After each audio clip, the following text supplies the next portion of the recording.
All right, good afternoon, everyone.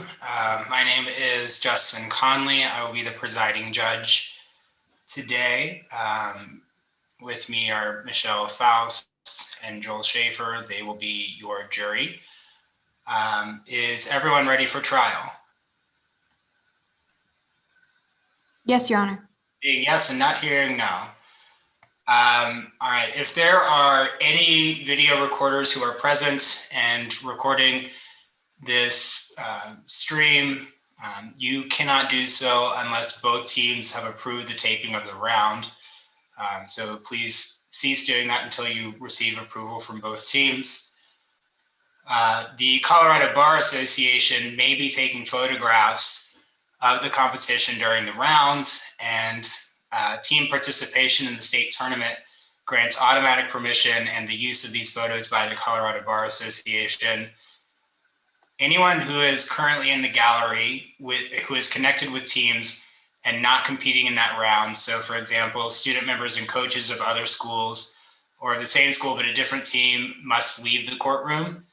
So if there's anyone in that position, please leave the courtroom now.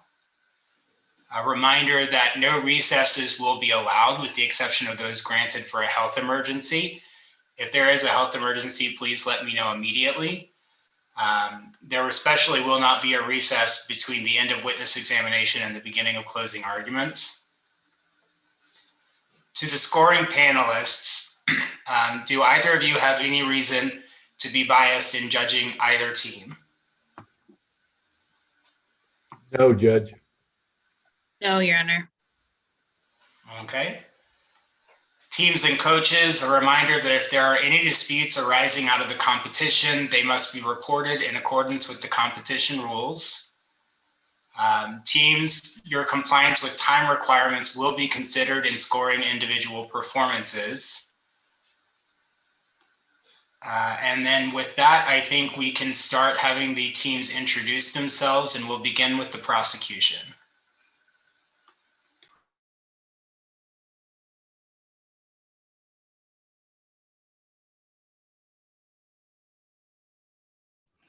Good afternoon, Your Honor, ladies and gentlemen of the jury and opposing counsel. My name is Haley Glass, and today I'll be performing the direct examination of Kyle Cusack, the cross-examination of Avery Becker, and the closing argument.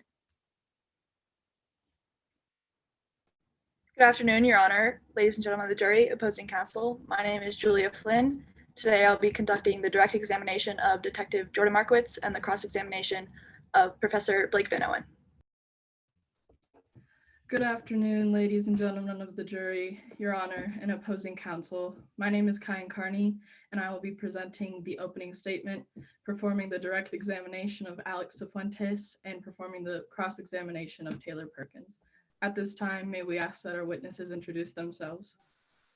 They may. Good afternoon, Your Honor, members of the jury, and opposing counsel. My name is Kendall Dale, and I am Jordan Markowitz. Good afternoon, Your Honor, members of the jury and opposing counsel. My name is Sophie Lehman, and I am Kyle Cusack. Good afternoon, Your Honor, members of the jury and opposing counsel. My name is Mia Schmetter, and I am Alex Cifuentes. All right, and then let's move on to the defense team. If you could introduce yourselves, please. Good afternoon, Your Honor, opposing counsel, members of the jury. My name is Clara Ann Wind, and today I and my co-counsel represent Avery Becker. Today, I will be giving the closing argument as well as conducting the direct examination of Avery Becker and the cross-examination of Kyle Cusack. May my co-counsel introduce themselves? They may, please do. Good afternoon, Your Honor, opposing counsel, members of the jury. My name is Rachel Kidder, and I'll be giving the opening statement, as well as conducting the direct examination of Professor Blake Van Owen and the cross-examination of Detective Jordan Markowitz.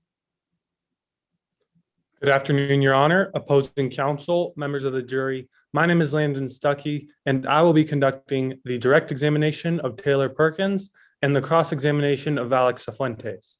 May our client and witnesses introduce themselves. Please do. Good afternoon, Your Honor, opposing counsel, members of the jury. My name is Logan Holtzinger, and I am Professor Blake Van Owen. Good afternoon, Your Honor, opposing counsel, members of the jury. My name is Shiloh Stuckey, and I am Taylor Perkins. Good afternoon, Your Honor, opposing counsel, members of the jury. My name is Melanie Mulcahy, and I am Avery Becker.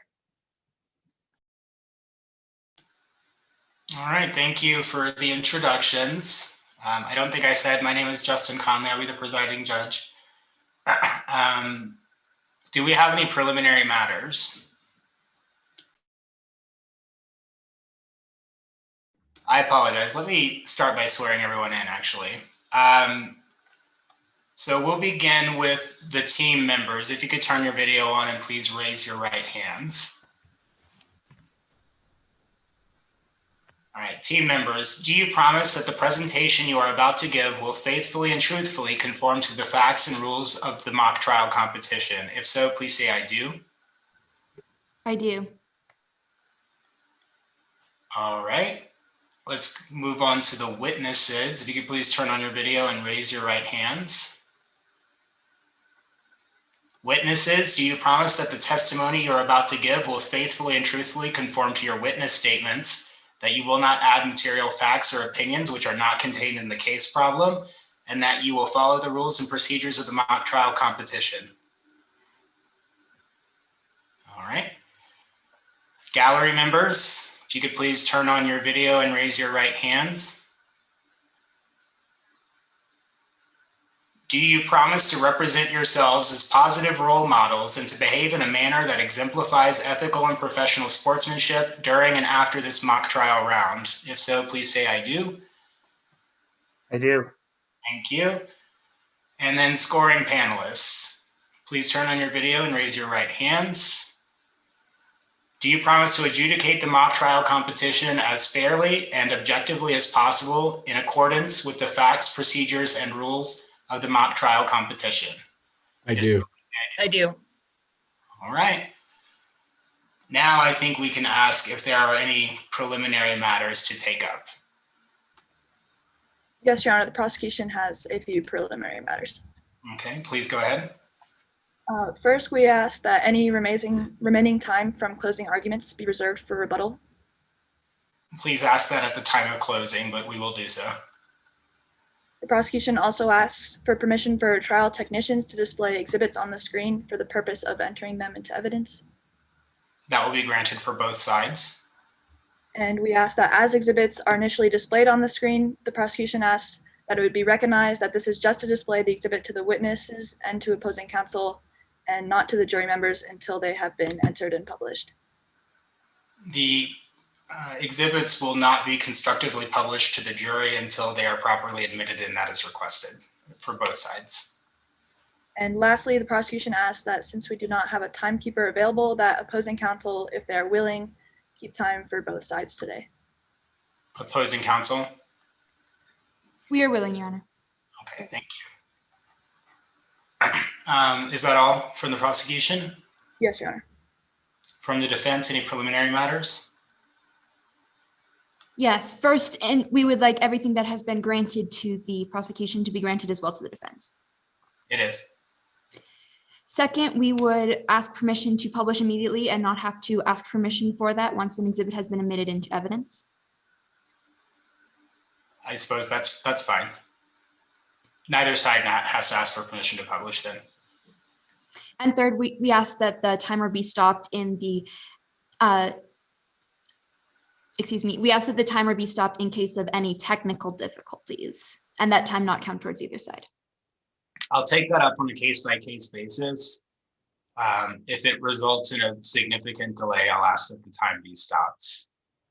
And then finally, we request that the stipulated facts be admitted into evidence.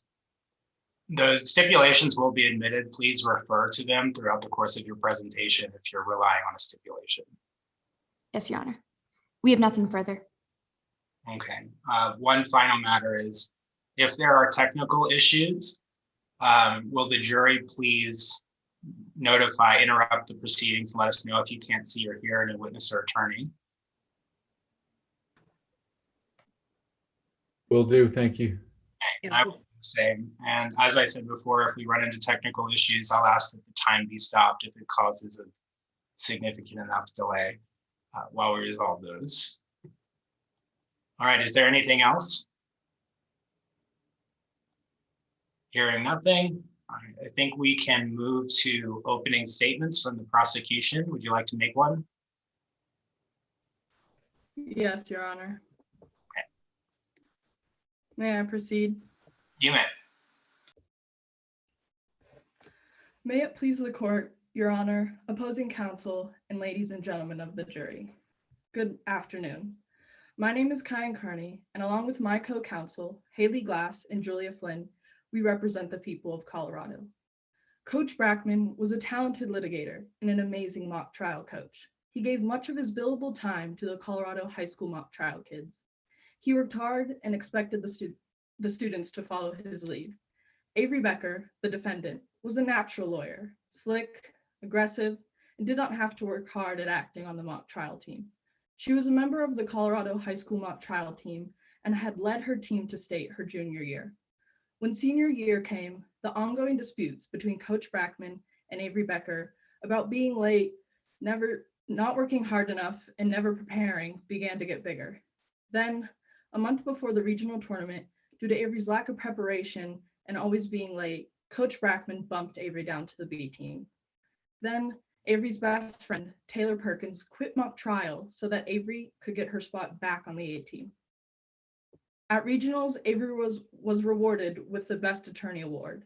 And at the practice after that regional tournament, Coach Brackman was mad that Avery, who never prepared and was always late, won that award. And after a hostile exchange of words between Coach Brackman and Avery Becker, Avery stormed out of the practice and saw Coach Brackman's beloved white Porsche.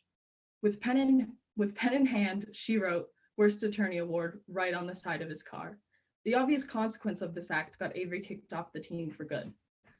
The evidence will show that on March 6th, 2020, the defendant in this case, Avery Becker, broke into the head coach of the Colorado high school mock trial team's home to vandalize it and killed him by stabbing him in the back. Ladies and gentlemen, this case today is about a hot-headed lawyer, egotistical lawyer wannabe that let her anger get the best of her and killed Mackenzie Brackman. Today, the people are prosecuting Avery Becker with first-degree murder and second-degree burglary.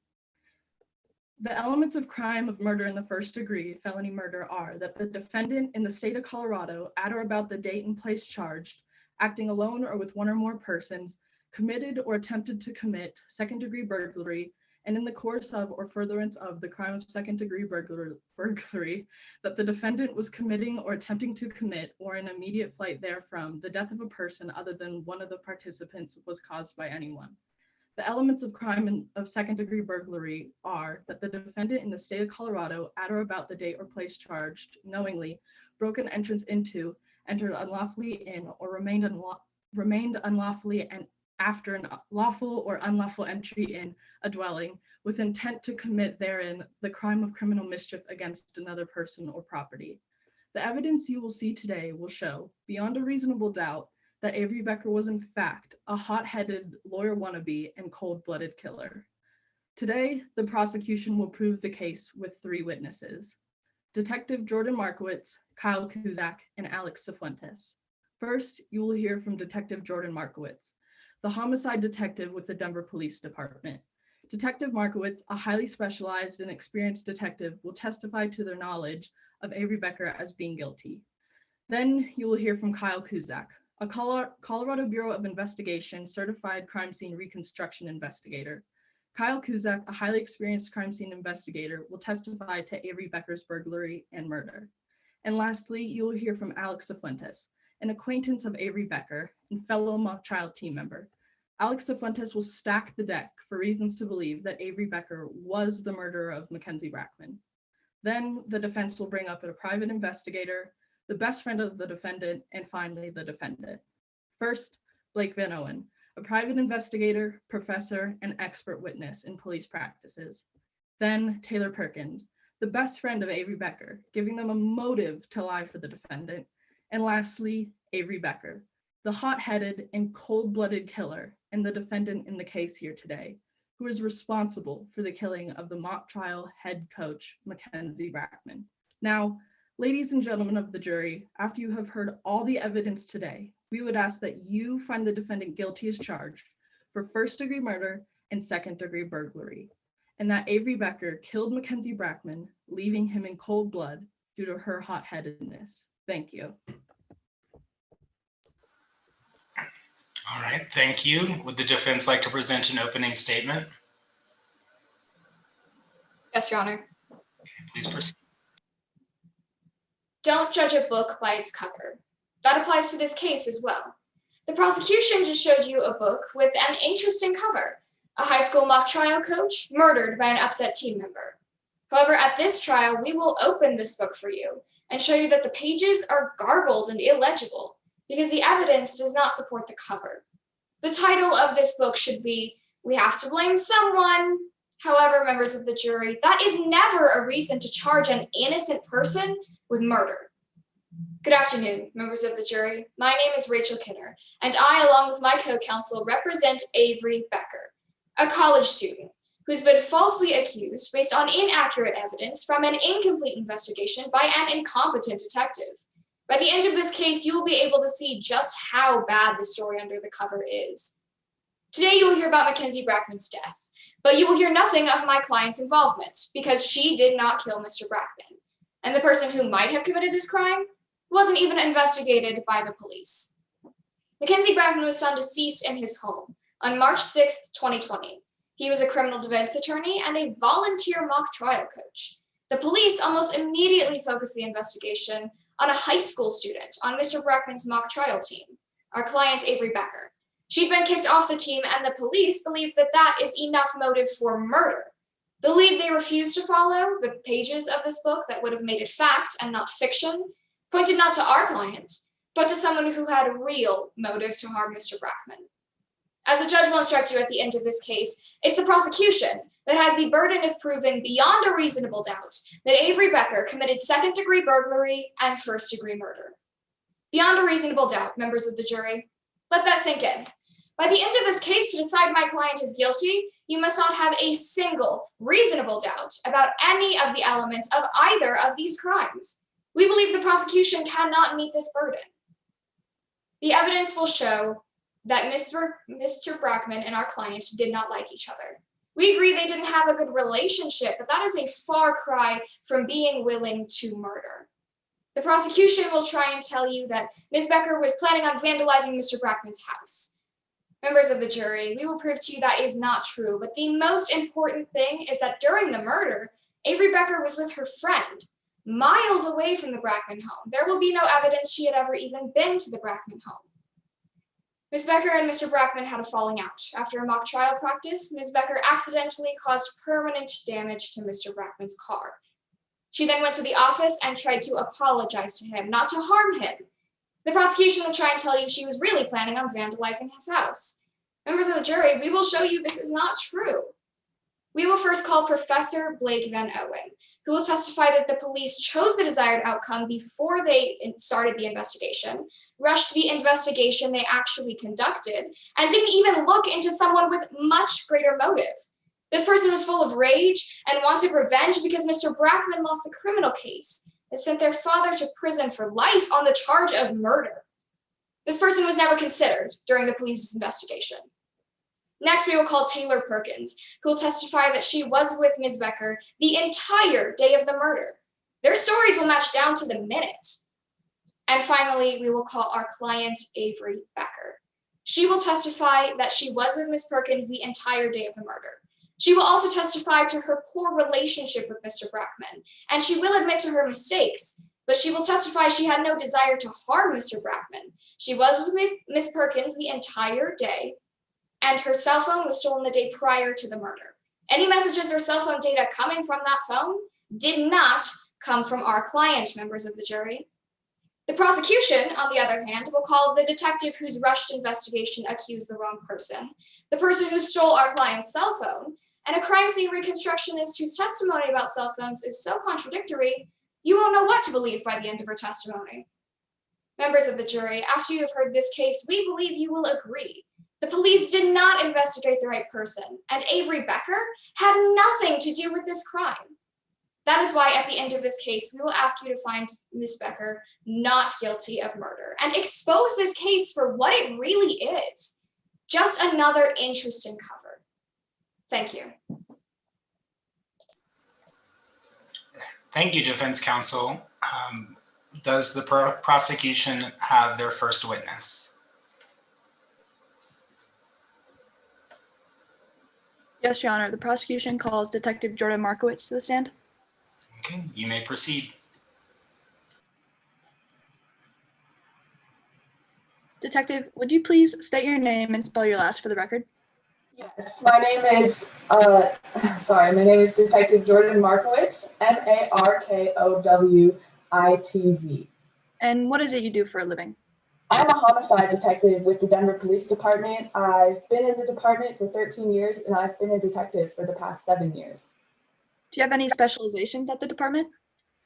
Yes, I actually have a certification from the American Academy of Law Enforcement in cell phone technology and forensic data recovery, in which I completed a 3-day training which taught me about the types of software for cell phone technology, such as the Celebrite systems, and I learned how to analyze and interpret cellular tower data. And how often do you use this training? Oh, constantly. I've used this in over 50 of my cases, and I've downloaded the contents of hundreds of phones and analyzed them. And are you being paid for your testimony today? No, I am not.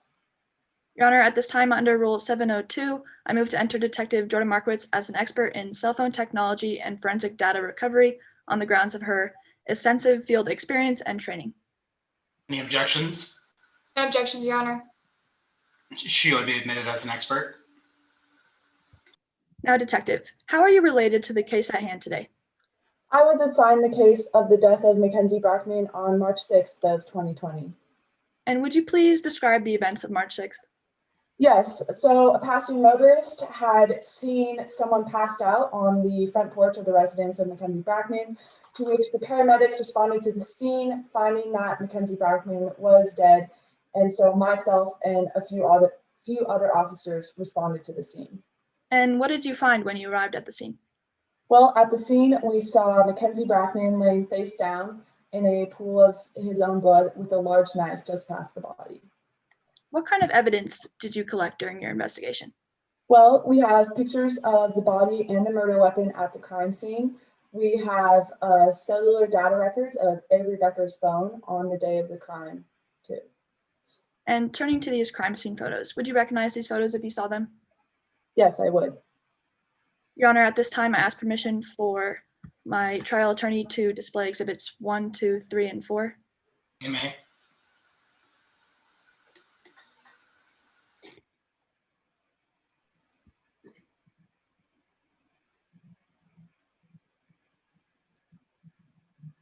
Thank you. Detective, do you recognize what is shown in these photographs? Yes, I do. I was there when these pictures were taken. And does the scene portrayed accurately and fairly represent the scene as you remember it on March 6th? Yes, they do. Your Honor, at this time, I offer exhibits 1, 2, 3, and 4 into evidence. Any objection? Yes, Your Honor. If the witness could lay a little bit more foundation before these exhibits are admitted into evidence. What foundation do you think is missing, Ms. Kidder? How she knows what these are and if they are what she says they are. Counsel, go ahead and lay a little bit more foundation. Yes, Your Honor. Detective, when you arrived at the scene on March 6th, what again did you see? I saw Mackenzie Brackman laying face down just behind the front door of his residence in a pool of his own blood with a large knife just past his body. And did you and your team take pictures of the crime scene you just described? Yes, we did. Are these those pictures? These are the pictures that we took, yes. Your Honor, I once again offer exhibits 1, 2, 3, and 4 into evidence. Exhibits 1 through 4 are admitted. Detective, would you please describe what is shown in each photograph? Yes, so exhibit 1 is a view of the body just from outside of the residence, while exhibit 2 is a view of the body from inside the residence. And exhibit 3 and 4 are close-up pictures of the stab wound on the back of Mackenzie Brackman. And based on your expert opinion, what did you deduct from these photographs? Well, you can tell that from the angle of the fallen body, Mackenzie Brackman was most likely stabbed and then fell as he was trying to run out the front door.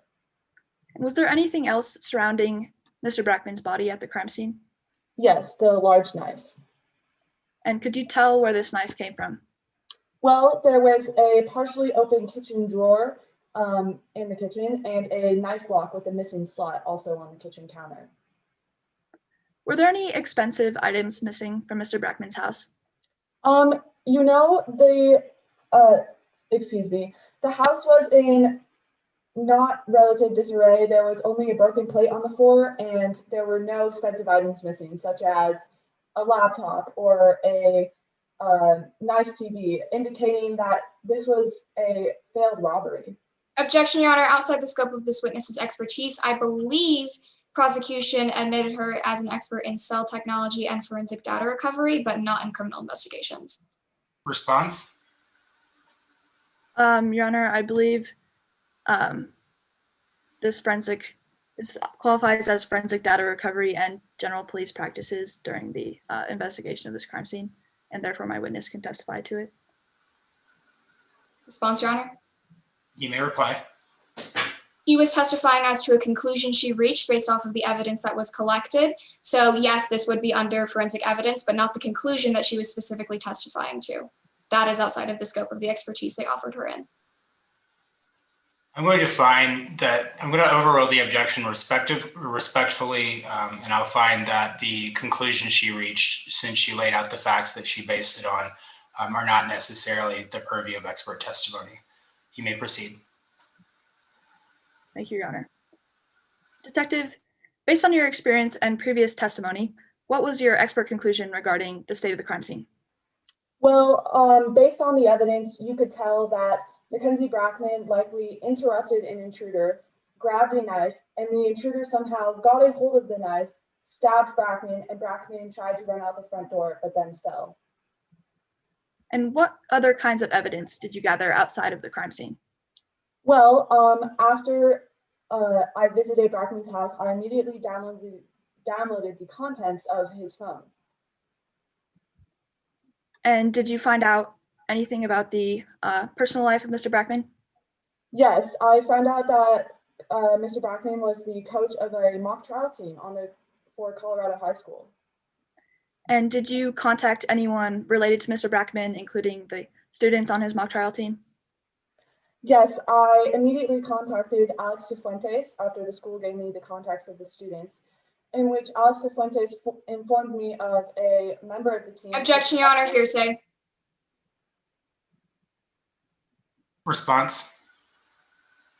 This is an exception to hearsay because the information that Alex Fuentes informed the detective is not going to the truth of the matter asserted.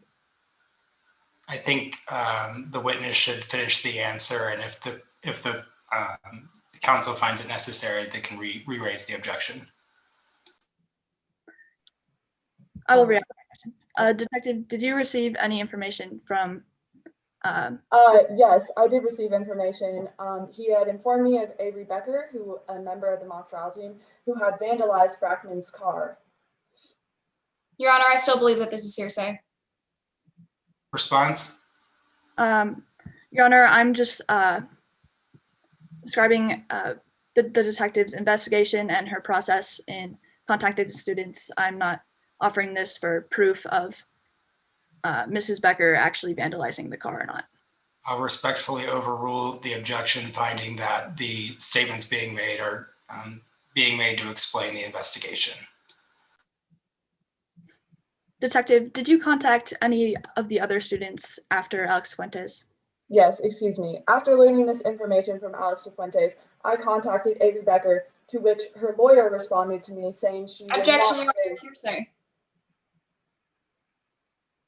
Response? Again, Your Honor, this is part of the detective's investigation and not to the truth of the matter asserted. Your Honor, this witness just said that the lawyer informed me or told me. That is hearsay. I can rephrase my question if you would like. Well, I think the witness should be allowed to finish the answer, and then if the objection remains, you can re-raise. Repeat my question, Detective. Did you contact any of the other students after Alex Fuentes? Yes, I tried to contact Avery Becker, but she would not come in for an interview. And did you try to contact Avery Becker any further after this incident? Yes, I obtained a warrant for the cell tower data related to her phone number. And then later, it turned out that she was not in possession of the phone, so I could only receive what are called call detail records. And what did the call detail records from Mrs. Becker's phone show? Well, call detail records are basically a kind of location system for a cell phone. Objection, Your Honor, non-responsive. The attorney asked what they showed, not what they were. Response, Your Honor. You may respond. I believe my witness is just providing some basis on what CDRs are for the jury members before she will describe how they apply in this case. Respectfully, I'll overrule the objection. Since she's been admitted as an expert in this field, she can explain to the jury what they are. Detective, yes, sorry. Explain how call detail records work. Yes, I have a 3-day training certification in them, and I know some people do not, so I will explain. Call detail records basically tell us they give us a 120-degree arc radius of where an incoming call or text to that phone was sent, and the time and date of that incoming call or text to the phone on the cell tower. So we can pinpoint the location of the phone based on the general locations of the cell tower that the phone interacted with. So in this case, regarding Mrs. Becker's phone, what did the CDRs show? Well, the CDRs showed Becker's phone active from 12:47 p.m. near Becker's house, traveling down the area near Rock Creek Parkway all the way to Brackman's house. And were there any calls or text messages contacting Mrs. Becker's phone? Yes, there was one call to Becker's phone near her house, another call near Rock Creek Parkway, and 3 separate text messages and calls near Brackman's house. And who were these text messages and calls from? They were all from one number, Taylor Perkins. And were there any CDR data records from after the time of Mr. Brackman's death? No, all activity on the phone had stopped after 1:20 p.m. as if the phone had been turned completely off or on airplane mode. And in this case, what did you do with your available CDR records? Well, I formed them into a visual summary that would make it easier to analyze the call detail records. And would you recognize this visual summary if you saw it? Yes, I would. Your Honor, at this time, I asked permission for my trial technician to display exhibits 15 and 16. They may.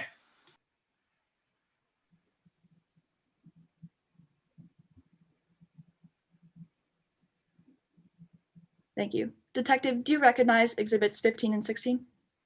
Yes, I do. I made these. And what are exhibits 15 and 16? These are the call detail record summaries that I made. And are these a fair and accurate portrayal of the diagrams that you made in preparation for this case? Yes, they are. Your Honor, at this time, I offer exhibits 15 and 16 into evidence. Any objection? No objection, Your Honor. 15 and 16 are admitted. Detective, turning your attention to exhibit 15, would you please describe what is shown in this diagram? Yes, so exhibit 15 shows, excuse me, I don't have a pointer to show you. So it shows the first cell tower giving the 120-degree arc. That is the direction of the incoming phone call. So anything outside of that could not have been possible. So at 12:47 p.m., Avery Becker's phone received a text message or a call near their house. And then as they were traveling towards Rock Creek Parkway, they received another call or text message at 12:55 p.m. And then you can tell they received 3 separate calls and text messages near Brackman's house. And you can notice on exhibit 15, the fry shop and the mall are are in a different vicinity than the direction of the phone calls indicated by my CDRs. And overall, what did this indicate? This indicated that Avery Becker's phone, if I guess down to Exhibit 16, Avery Becker's phone most likely would have traveled from Becker's house to Brackman's house on the day of the murder at the time of the murder. And furthermore, on Exhibit 16, would you please I'm going to pause briefly. Witness, your audio is kind of cutting out a little bit. I just want to make sure that the jurors are able to hear you. Sorry.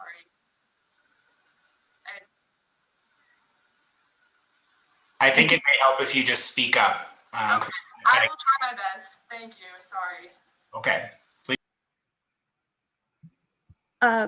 Detective, would you please point out on Exhibit 16 where the predicted path that Avery Becker's phone took? Yes, the dotted line I have drawn from Becker's house all the way down to Brackman's house is the most likely route I believe Avery Becker to have drove to Brackman's house. And Detective, did you pursue any other leads in this investigation? I like to go where the evidence takes me, and this was the most substantial and obvious route for the evidence to take me that Avery Becker went to Brackman's house at the time of the murder. Thank you. No further questions, Your Honor. Okay, if we can take down the exhibit, thank you. Any cross? Yes, Your Honor. Please proceed. Detective Markowitz, I have a couple questions for you as well. I would first like to talk about your initial consideration of this case. Figuring out motive is always important in a criminal investigation, isn't it? Yes, of course. And when you first considered the evidence at the crime scene, you thought this could be the work of a disgruntled ex-client of Mr. Brackman's, didn't you? Well, initially, I could have thought that, but then the evidence turned me to a different conclusion. You thought this because Mr. Brackman was a defense attorney who represented criminal defendants, correct? Yes, he was. And if he represented someone who lost and thus became a disgruntled ex-client, that could be motive for murder, couldn't it? I'm not one to speak on that. I really couldn't tell you. As a homicide detective, you would not be able to tell us whether or not that would be motive for murder? It really depends on the gravity of the case. I'm not quite sure what context this would include. Ultimately, you did conclude it was very unlikely that it was an ex-client, correct? I did, yes. However, by that same vein, you also thought it was highly unlikely that Mr. Brackman's high school mock trial activity had anything to do with this murder trial, didn't you? Again, initially I thought that, but after reviewing all of the evidence, that was not my conclusion, and I believe it had everything to do with this case. About the day of the murder, you concluded that Mr. Brackman armed himself, correct? Yes. Then confronted the intruder and struggled with them, correct? There was a struggle in which the intruder got a hold of the knife and stabbed Brackman, yes. That was your conclusion, correct? Yes. Isn't it true, however, that the coroner's report shows no other injuries to Mr. Brackman other than the stab wound? I believe just the stab wound, yes. Let's talk about the issue of cell phone data. You focused on Avery Becker's cell phone in this case, didn't you? Yes, I did. And you obviously were not able to confirm whether or not Avery Becker was with her phone on March 6, 2020 because you weren't there. I was unable to interview Avery Becker, so no, I would not. No, it seems kind of fishy to me that they wouldn't show up for an interview. When the police spoke with Taylor Perkins, she did tell them she was with Avery Becker the entire day of the murder, correct? Sorry, could you repeat that? When the police spoke with Taylor Perkins, she did tell them she was with Avery Becker the entire day of the murder, correct? Yes, she did. And when someone claims to be with a defendant during a crime, that's called an alibi, isn't it? Yes, that is the definition of an alibi. And you did not investigate this alibi, did you? I did not believe it was relevant to the case, and the evidence did not lead me to this conclusion. No, I did not. It was not necessary. Let's talk about some more things that didn't happen in this case. You testified on direct about some screenshots of text messages that Alex Cifuentes gave you. Do you recall that? I never testified about screenshots on direct. My apologies. You did not obtain Alex Cifuentes' cell phone in this case, though, did you? No, I did not. And you also did not obtain my client's cell phone in this case. Again, she would not show up for an interview, so no, I was unable to. Next, and maybe most importantly, you did not do a detailed investigation of Blair Rollins, did you? Again, the evidence led me nowhere near Blair Rollins, only to Avery Becker, so no, I did not. You do know who Blair Rollins is, though, don't you? I know they go to Colorado High School, but that's about it. And you did not investigate Blair Rollins, despite your colleague, Cal Cusack, identifying Blair Rollins as a suspect in this case. My apologies. Like I said, I went where the evidence took me, and that was not a good conclusion to draw. So no, I did not go down that road. Please turn to Exhibit 16, which should have already been admitted into evidence. And if my co-counsel could pull that up on the screen for us. This map that you created shows that Blair Rollins and Avery Becker lived in the same cell tower sector, doesn't it? Yes, it does. And that blue line down the middle is the path you believe that Avery Becker took to get to Mr. Brackman's house on March 6th, 2020, isn't it? Yeah, it is. And according to this map that you created, Blair Rollins could have taken a nearly identical route and hit the same cell tower sectors, isn't that right? I have no idea what Blair Rollins could have done. I only know what I believe Avery Becker to have done. Let's turn to the videos in this case, specifically Exhibit 12, if my co-counsel could pull that up on the screen for us. Did you review the ring security footage from the Brackman home? Yes, I did. And you collected that yourself, correct? Yes. Have you reviewed Exhibit 12? Sorry, what? Have you reviewed Exhibit 12? Yes, I have. Is it a fair and accurate depiction of the ring videos from the Brackman home? Yes. Your Honor, at this time, the defense offers Exhibit 12 into evidence. Any objections? I simply object to relevance, Your Honor. Your Honor, we will get to that in a minute if you would let us continue. Give us a little bit of grace. I'll overrule the objection on conditional relevance. Please re-raise if it becomes an issue. If my co-counsel could please play this video for us. I'm trying to get my mouse.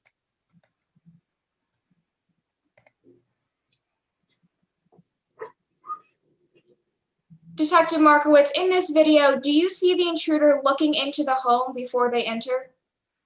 Yes, I do see them looking in. And during your investigation, you claim that you went that same direction into the house? Yes, I did. And so when you go through that direction, you enter directly into the kitchen, don't you? Yes, you do. Finally, the videos in this case show the intruder wearing a mask, a hoodie, and gloves, correct? Yes, they do. At no time have you ever mentioned law enforcement collecting a mask from my client, have you? Again, I was unable to contact Avery Becker, so no, I have nothing from your client. You can get a warrant. You were not, Ms. Gwynn, if you would please mute yourself. Everyone. You were not able to conduct an interview of Avery Becker, but you still could have investigated her home, correct? And searched through it? I was unable to do so.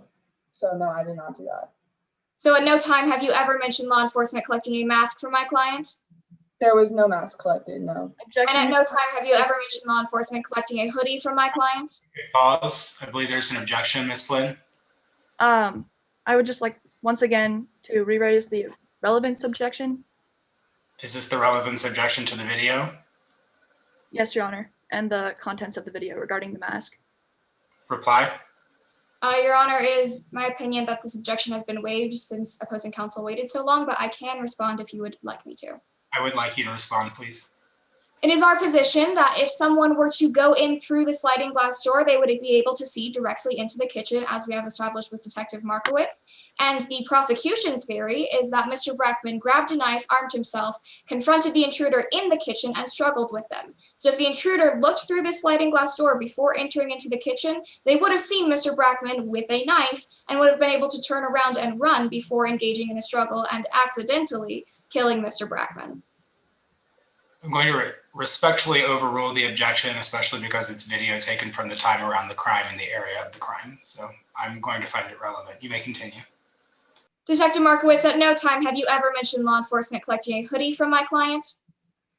There was nothing collected from the client that would not show up for an interview. And at no time have you ever mentioned law enforcement collecting gloves from my client? No, there is not. No more questions, Your Honor. Any redirect? Yes, briefly, Your Honor. Detective, first of all, do your opinions regarding investigations often change during the course of your investigation as you collect new evidence and such? Yes, or else everything in my job would be a breeze, and that is just not the case. Of course, different evidence leads me to different conclusions, and all of the evidence I've collected has led me to Avery Becker. And why were you not able to contact Avery Becker, interview her, or possess any of her belongings? Again, she simply would refuse to meet with me, so I was unable to. And lastly, was there any tangible evidence at the crime scene that points to anyone other than Avery Becker in this case? No, there is not. Thank you. No further questions. Any recross based on that questioning? Yes, Your Honor. Detective Markowitz, despite not being able to conduct an interview with Ms. Becker, which is specifically what her attorneys prohibited you from doing, you still could have been able to obtain a warrant and search her house, couldn't you? I did not feel it was necessary because I had the call detail records. But no, I did not. Further questions, Your Honor? All right, this witness may be excused.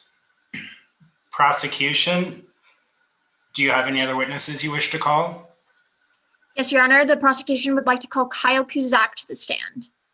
Okay, May I proceed? you may proceed. Good evening, Ms. Kuzak. Can you please state your full name and spell your last for the court? My name is Kyle Kuzak, Kuzak. Ms. Kuzak, what do you do for a living? I am a Colorado Bureau of Investigation certified crime scene reconstruction investigator. The crime scene reconstruction investigator is the important part, or a CSR, since that's kind of a mouthful. What experience do you have in this field, Ms. Kuzak? Well, I've been doing this for 19 years, and I love my job. Where have you spent your most recent years of tenure? For the past 3 years, I've been tenured with the city of Denver as a civilian employee of the police department. Could you elaborate on how you operate your crime? I'm sorry to interrupt. We are having some technical difficulties with our timekeeper. If we could just pause for 1 or 2 minutes to get that figured out real quickly. Certainly. No problem. You can pause time. Thank you. Miss Wind, can you Yes. let us know what's going on? Yes, I believe the internet connection of our timekeeper is a little spotty, and as such, they were not able to continue keeping time. I'm assuming they're using a digital device. So I believe they're going to go switch out devices and then come back with a new one. Okay, Miss Wind, just let us know when they're done with that. Yes, Your Honor. Thank you.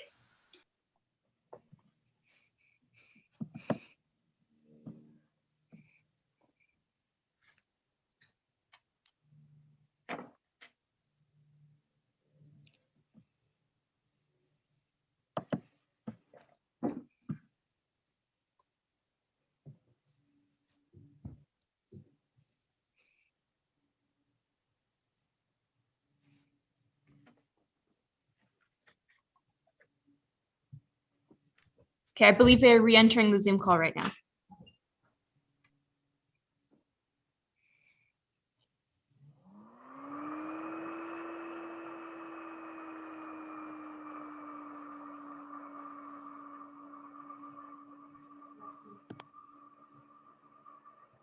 All right, are we ready to proceed?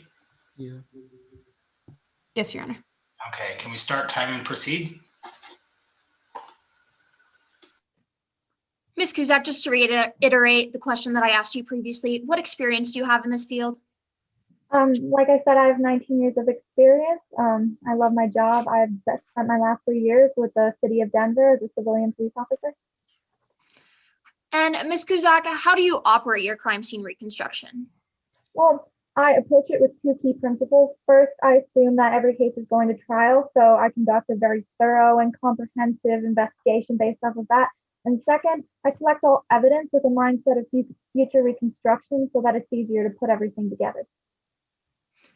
And then Ms. Kuzak, what methods do you follow in your crime scene reconstruction?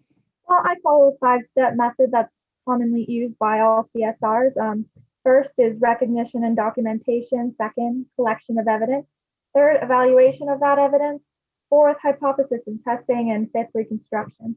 And in the fourth step of this, I use Bevel's reconstruction method, which allows me to piece together the segments and see how they flow together. Apologies, was somebody else saying something?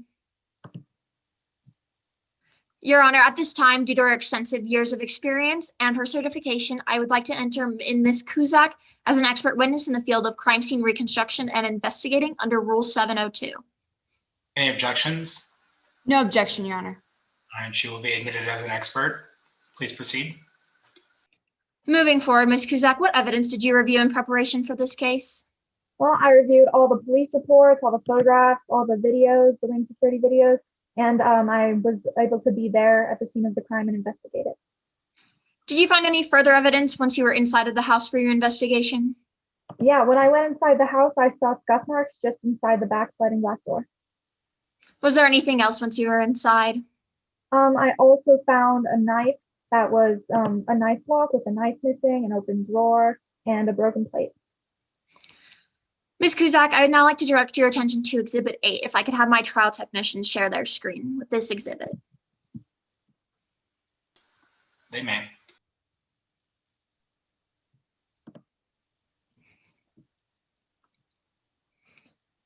Ms. Kuzak, do you recognize the exhibit sitting before you?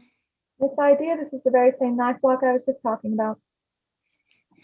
Without going into too much detail, can you explain for the court what it is? Yes, this is the knife block that I encountered as soon as I went into the residence with the knife missing that I saw when I was there myself, and also I reviewed the photograph of this. And just for clarification, how do you know what it is? I'm sorry, again, I reviewed it in my investigation, the photograph, and I was there and I saw it at the scene at the time. Is it a fair and accurate copy of the image that you reviewed in preparation for this case? Yes, it is. Your Honor, at this time, I move to enter Exhibit 8 into evidence. Any objections? No objection, Your Honor. Exhibit 8 is admitted. Ms. Kuzak, if you have the ability to annotate, or if you can just direct the attention of the jury to where the missing knife is on the screen, may you do that? Of course, if the jury would just take a look right at the top right corner of the knife block, you'll see that there's a large chef's knife missing. And yeah, just right in that corner, you can see that a knife is missing.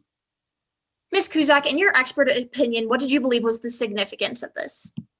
Well, I think that this was the very same knife that was used to stab the victim. It's the same knife that was recovered right by the body, a large chef's knife.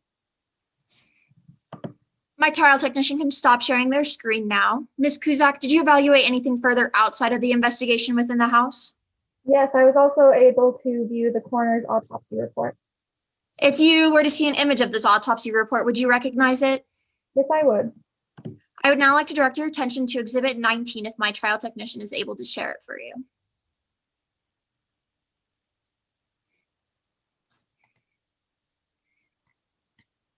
Ms. Kuzak, do you recognize this exhibit? Yes. What is it, without going into too much detail? This is the autopsy report that I reviewed. And how do you know what it is? I read through it and I reviewed it during my investigation.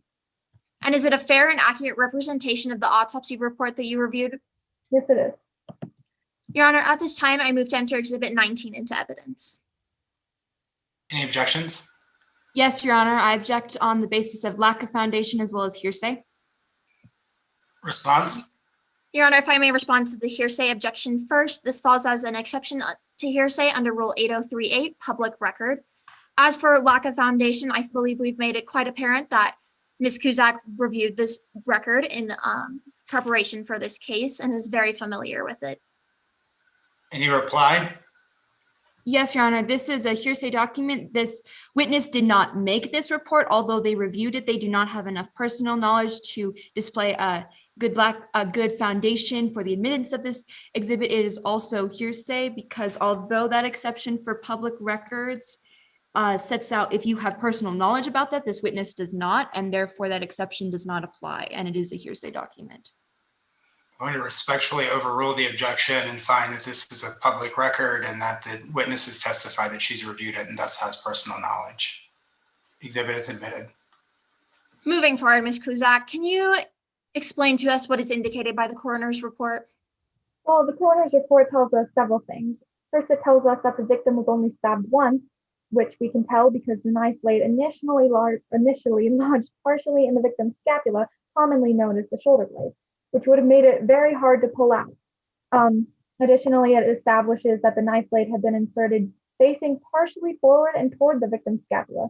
The tip of the blade nicked the lower arch of the victim's aorta after glancing off of his pulmonary artery.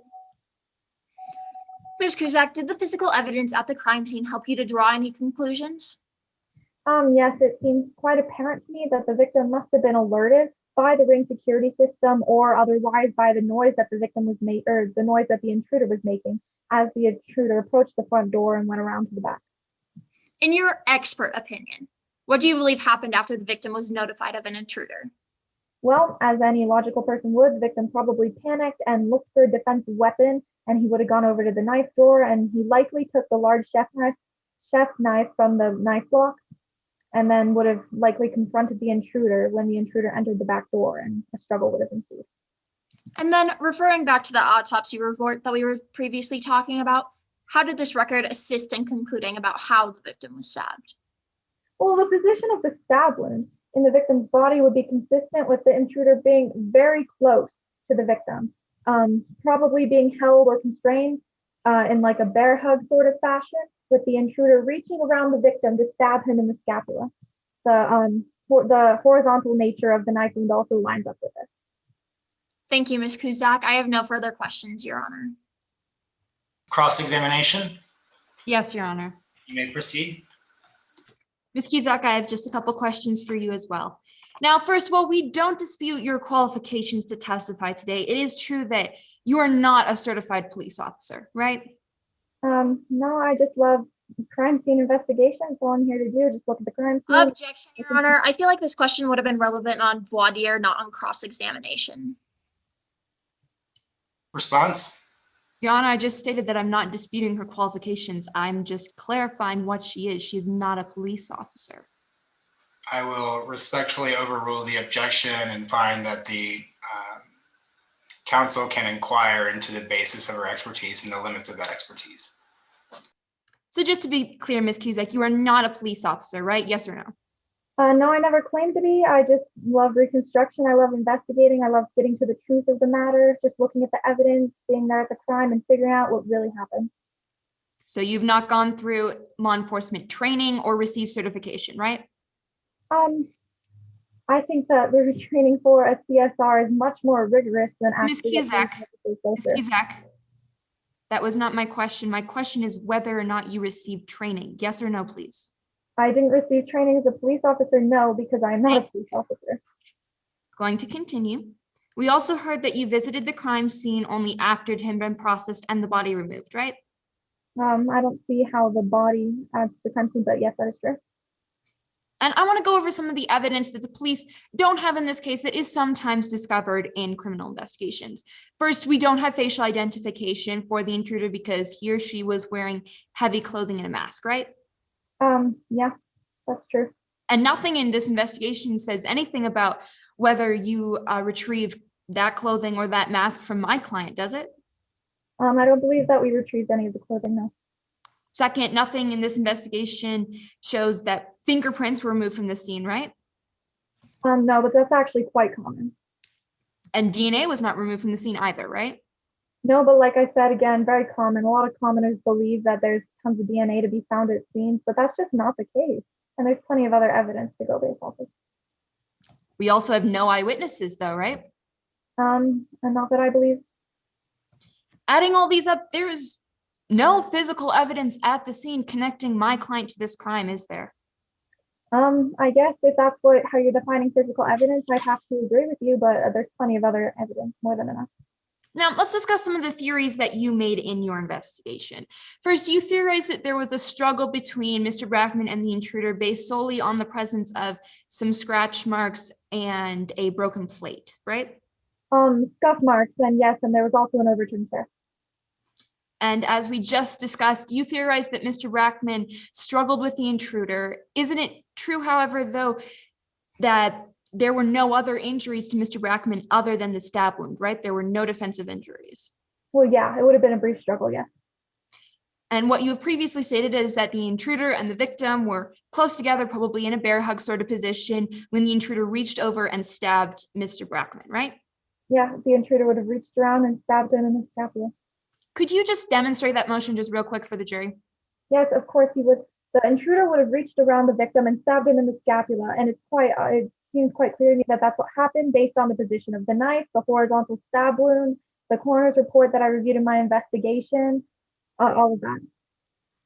You also theorize that Mr. Brackman was alerted to the intruder's presence based solely on the Ring videos, right? Or that he was alerted because he had a Ring device, right? That, and also the fact that the intruder was walking around the house, and it's kind of hard not But when Mr. Brackman was alerted, as you have theorized, he didn't go and lock his doors, did he? Well, I guess not. You also theorized that Mr. Brackman was stabbed near the kitchen, proceeded to the front door where he pulled the knife out and dropped it there, right? Yeah. Part of your support for this theory is that there were blood droplets leading from the kitchen to the front door, where there was a lot of blood on Mr. Brackman, on the knife, on the floor, on the wall, on the ceiling, right? Yeah, and that's also where the body was found, so. Please look at exhibits 4 and 5. Exhibit 4, which I believe my co-counsel will publish for you. This is a picture of Mr. Brackman laying in a pool of blood, and then exhibit 5, which is a picture of a very bloody knife. You use these in your investigation, including trusting their accuracy, right? Yeah, and in exhibit 4, you can clearly see the horizontal knife wound, which supports my theory that the intruder Okay, thank you, Ms. Cusack, thank you. I do not need you to add cumulative information for the jury. If you'd please just answer my question. As we just established, your theory is that Mr. Brackman pulled the knife out of his own back, right?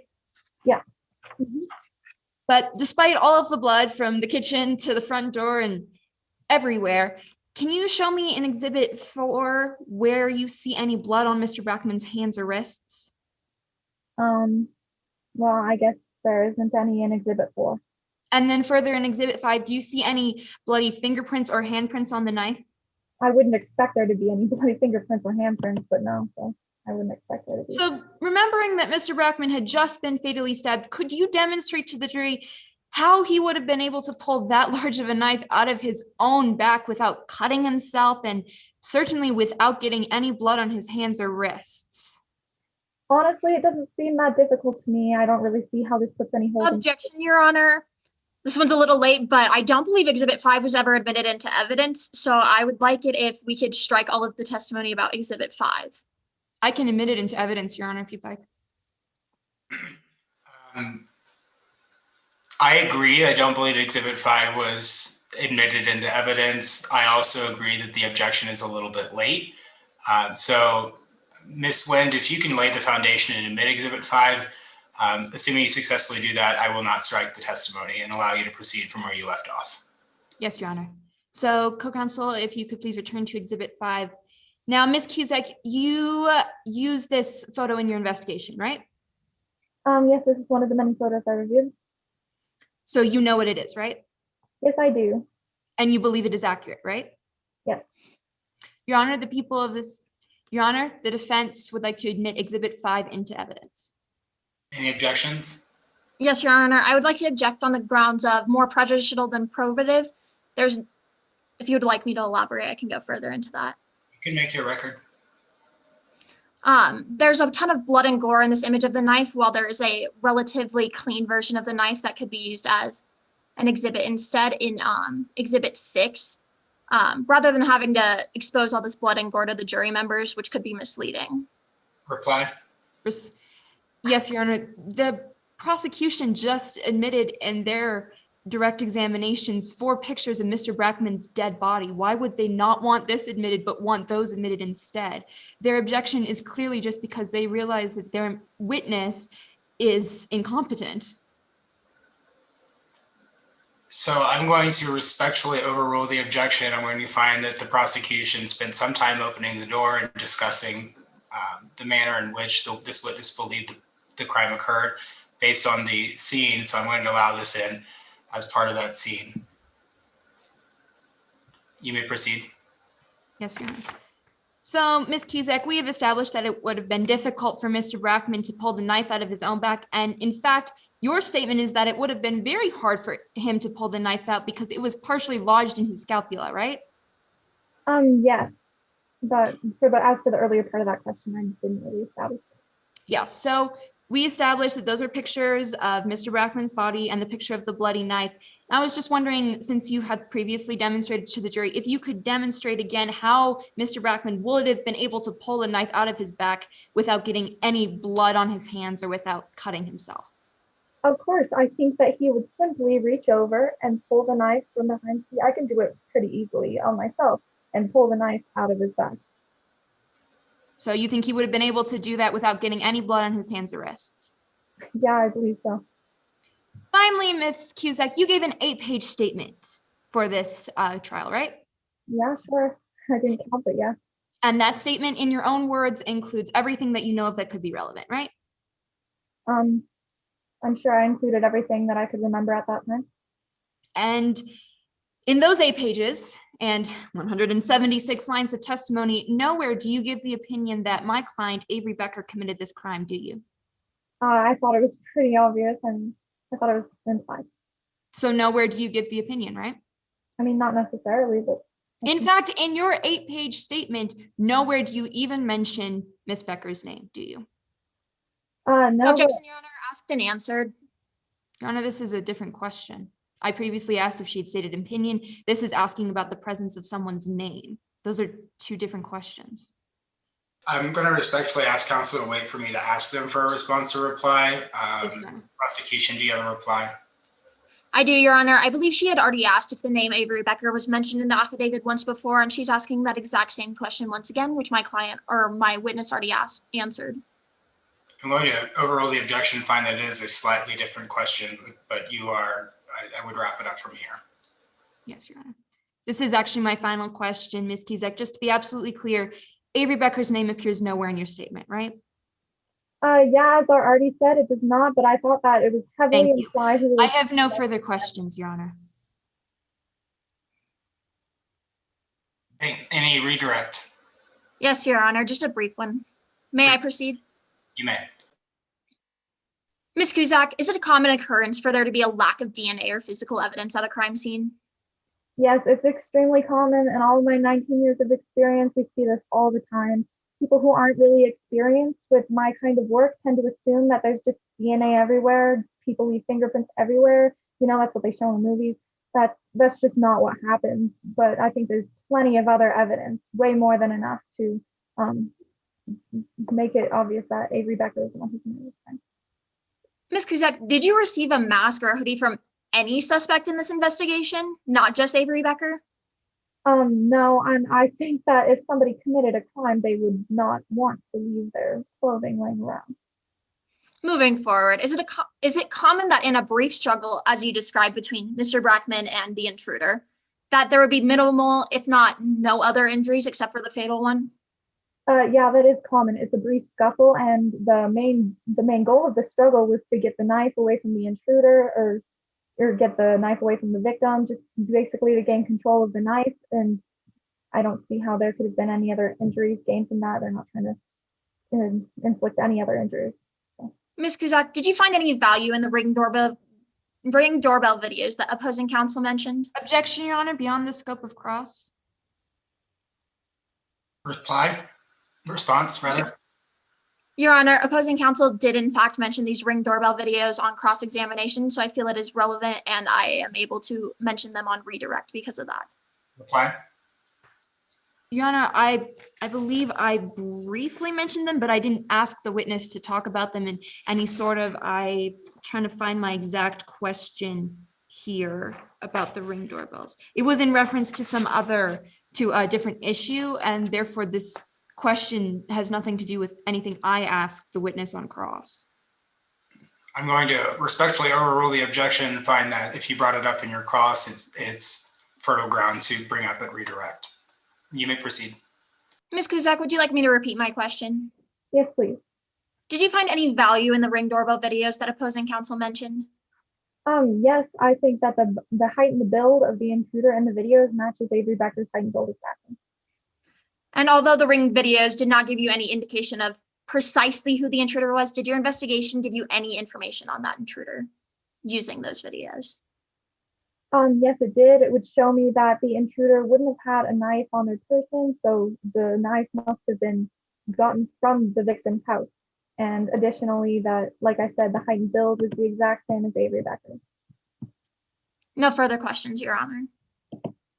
Any recross based on that questioning? No, Your Honor. Okay, this witness can be excused.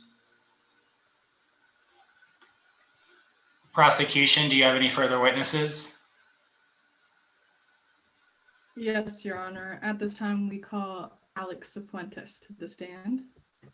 Okay, you may proceed. Good afternoon, Ms. Cifuentes. Can you please state your name and spell your last for the record? Yes, my name is Alex Cifuentes, Sifuentes. To start, tell me about yourself. I am a senior at Colorado High School, which we also call CHS, and I am a member on the mock trial team. This is my 4th year. Now, how do you know Avery Becker? Avery Becker. Objection, Your Honor. Assumes a fact not in evidence that Ms. Cifuentes knows Avery Becker. Response? Your Honor, may I lay foundation? You may. The objection is sustained for now.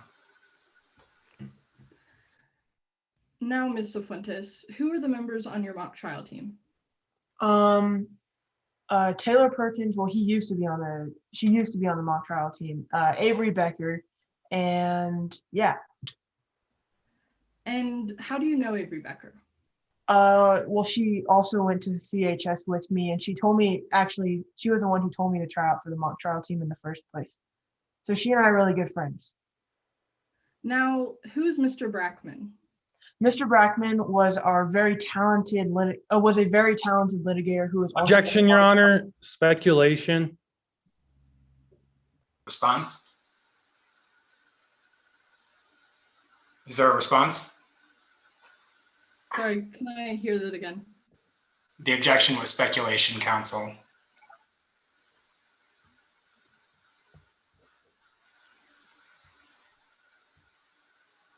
Sorry, I don't. You broke up. Maybe it's me. Can you hear me?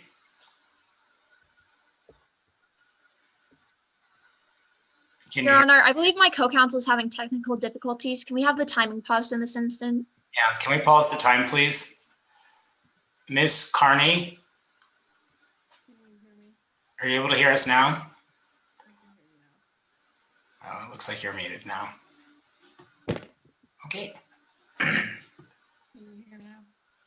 Ms. Carney, I think I can hear you, but you sound a bit muffled. Are you able to call in to the Zoom and use the phone instead of your computer audio? Can you hear me? Yes, can you hear me? Yes, I can. Sorry for that. Okay, you might, the time has been paused. You might call in to the Zoom instead. If you're gonna have connectivity problems, you might just make it easier. If not, we can proceed. I think I can proceed. All right, let's restart the time and proceed, please. I believe there was an objection pending to speculation.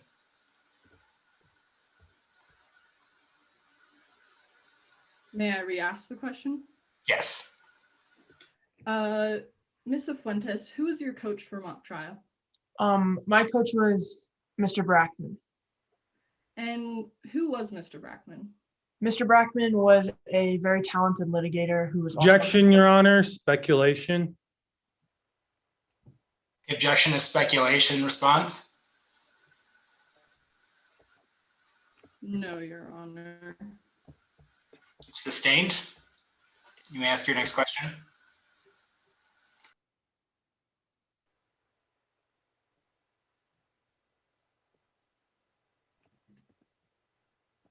Can you guys hear me?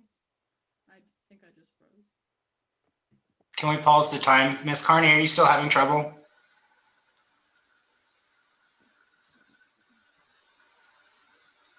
Can you hear me now?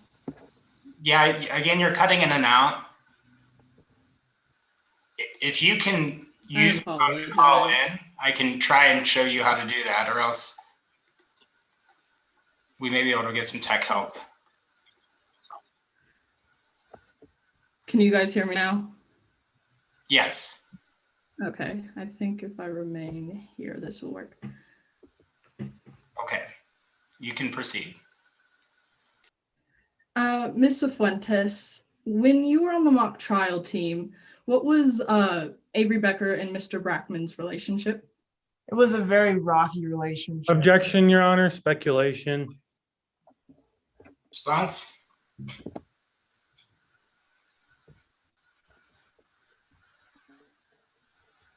Not at this time, Your Honor.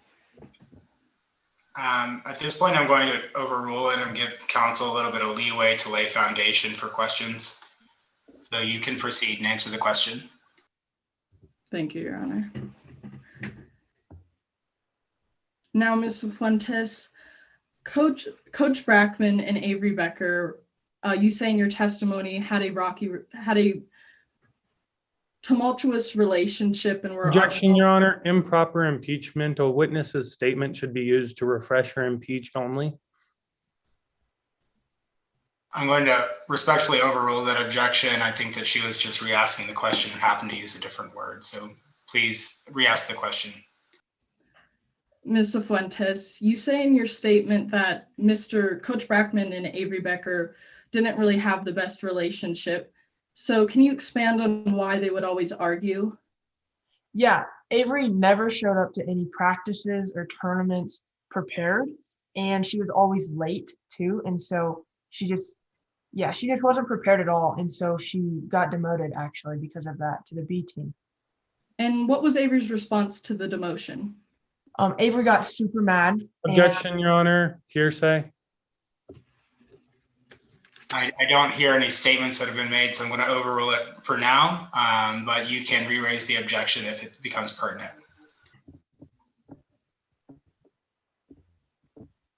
Please. Your Honor, Ms. Fuentes, did you respond to that question? I didn't. I have not yet, no. Okay, may I re-ask the question? You may. Ms. Fuentes, what was Avery's response to the demotion by Mr. Brackman? Avery was very mad because she wanted to be on the A team. And so her friend Taylor Perkins actually offered for herself to step down from the A team because she didn't even really like to be on mock trial. So that forced Mr. Brackman to put Avery back on the A team. Now, after the regional mock trial competition, what happened between Avery and Mr. Brackman? Well, at the regional mock trial competition, I think Avery got a couple of awards. I don't really remember which ones. But during the practice after that, Mr. Brackman had said, you didn't follow any of my script. Objection, Your Honor. Hearsay. Response?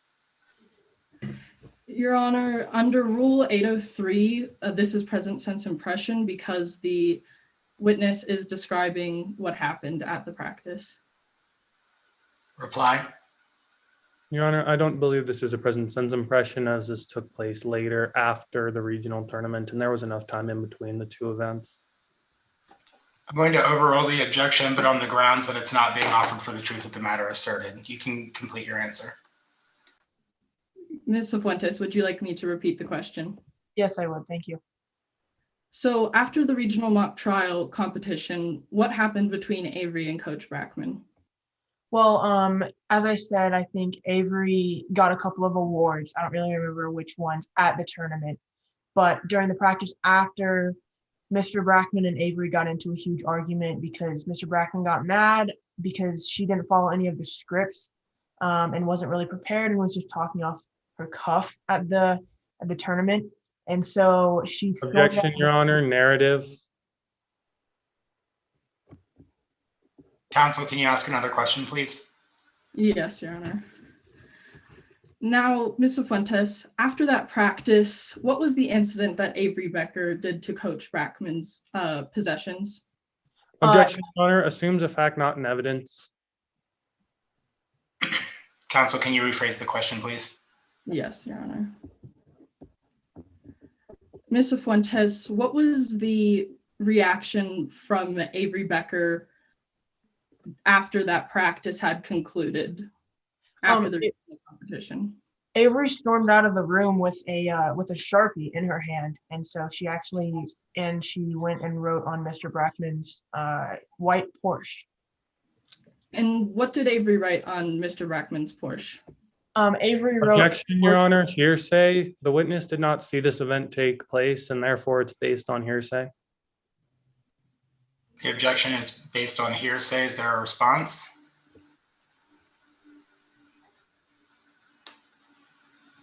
Mm.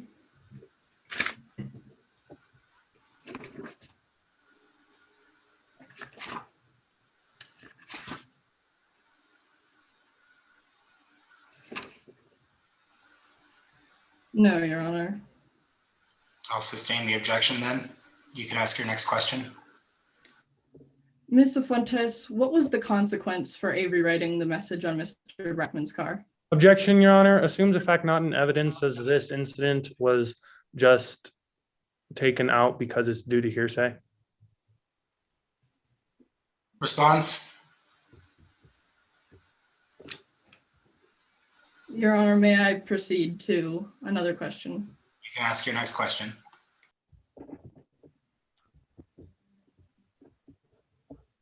Excuse me. Did you and Avery talk about the vandalism? Yes, she actually texted me and asked if I could get her back on the team. Did you ask Coach Brackman Avery's question? I did. Can you expand on why your team, why did you ask Coach Brackman said question? I didn't really do it for Avery. I did it for the team because we wouldn't have been allowed to compete at state if I wouldn't have asked the question. Can you expand on why your team would not have been allowed to compete at state? Yes, because we would have.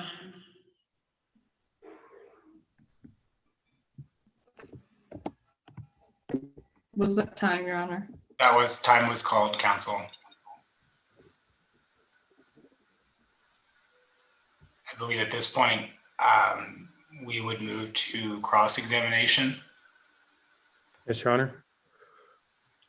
Good afternoon, Mr. Fuentes. I have a few questions for you as well. Your testimony under oath today is that you and Avery Becker were basically best friends, right? Yeah, we were really good friends. She told me to actually join the mock trial team in the first place when she was a sophomore and I was a freshman. But let's talk about how you viewed your best friend. First, you wondered why Mr. Brackman put up with Miss Becker on the mock trial team, right? A little bit. She was lackadaisical. She was very lazy and she didn't work hard at all. So you wondered why Mr. Brackman put up with Miss Becker on the team? A little bit. You didn't like the way Miss Becker treated the team or Mr. Brackman? No, not at all. She didn't treat us with respect really because she didn't prepare and she did not. Ms. Fuentes, you thought Miss Becker always played the victim? I wouldn't say play the victim. I would just say that she did not want to put in any work.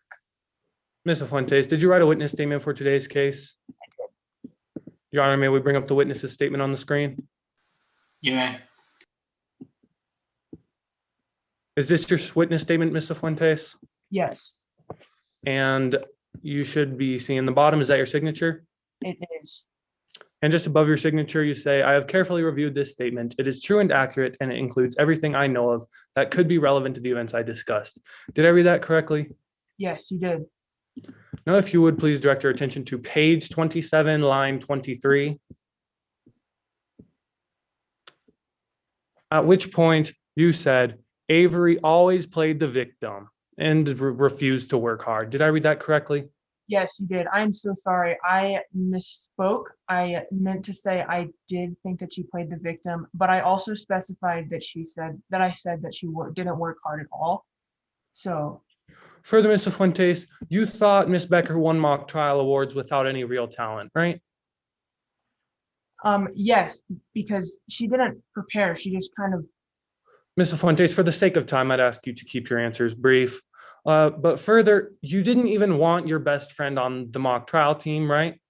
I wanted her on the mock trial team. We just had a healthy competition.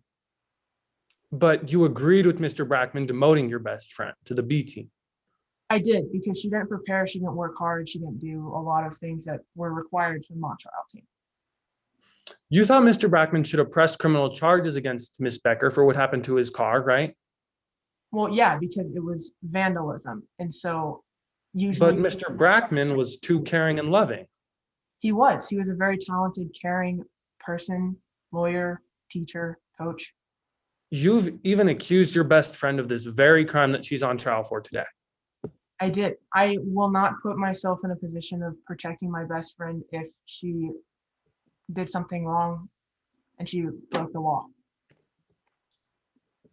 Thank you, Ms. Fuentes. I have no further questions, Your Honor. All right. I believe then, does the prosecution have any further witnesses? No, Your Honor, the prosecution does not have any further witnesses. However, I was wondering if it was a possibility due to my co-counsel's technical issues, if she could have even a minute of redirect on this witness. If you and opposing will allow.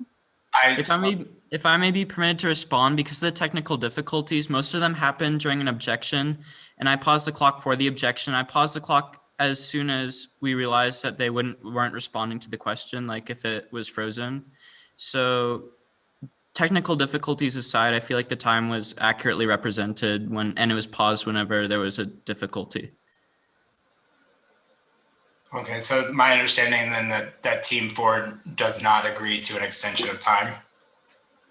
That's perfectly fine. I just wanted to raise the question, Your Honor. Unfortunately, I'm not allowed to give time extensions, so I apologize. I think at this point we would just have to move on to see if the defense has any witnesses. Perfect. And the prosecution rests, Your Honor. Thank you.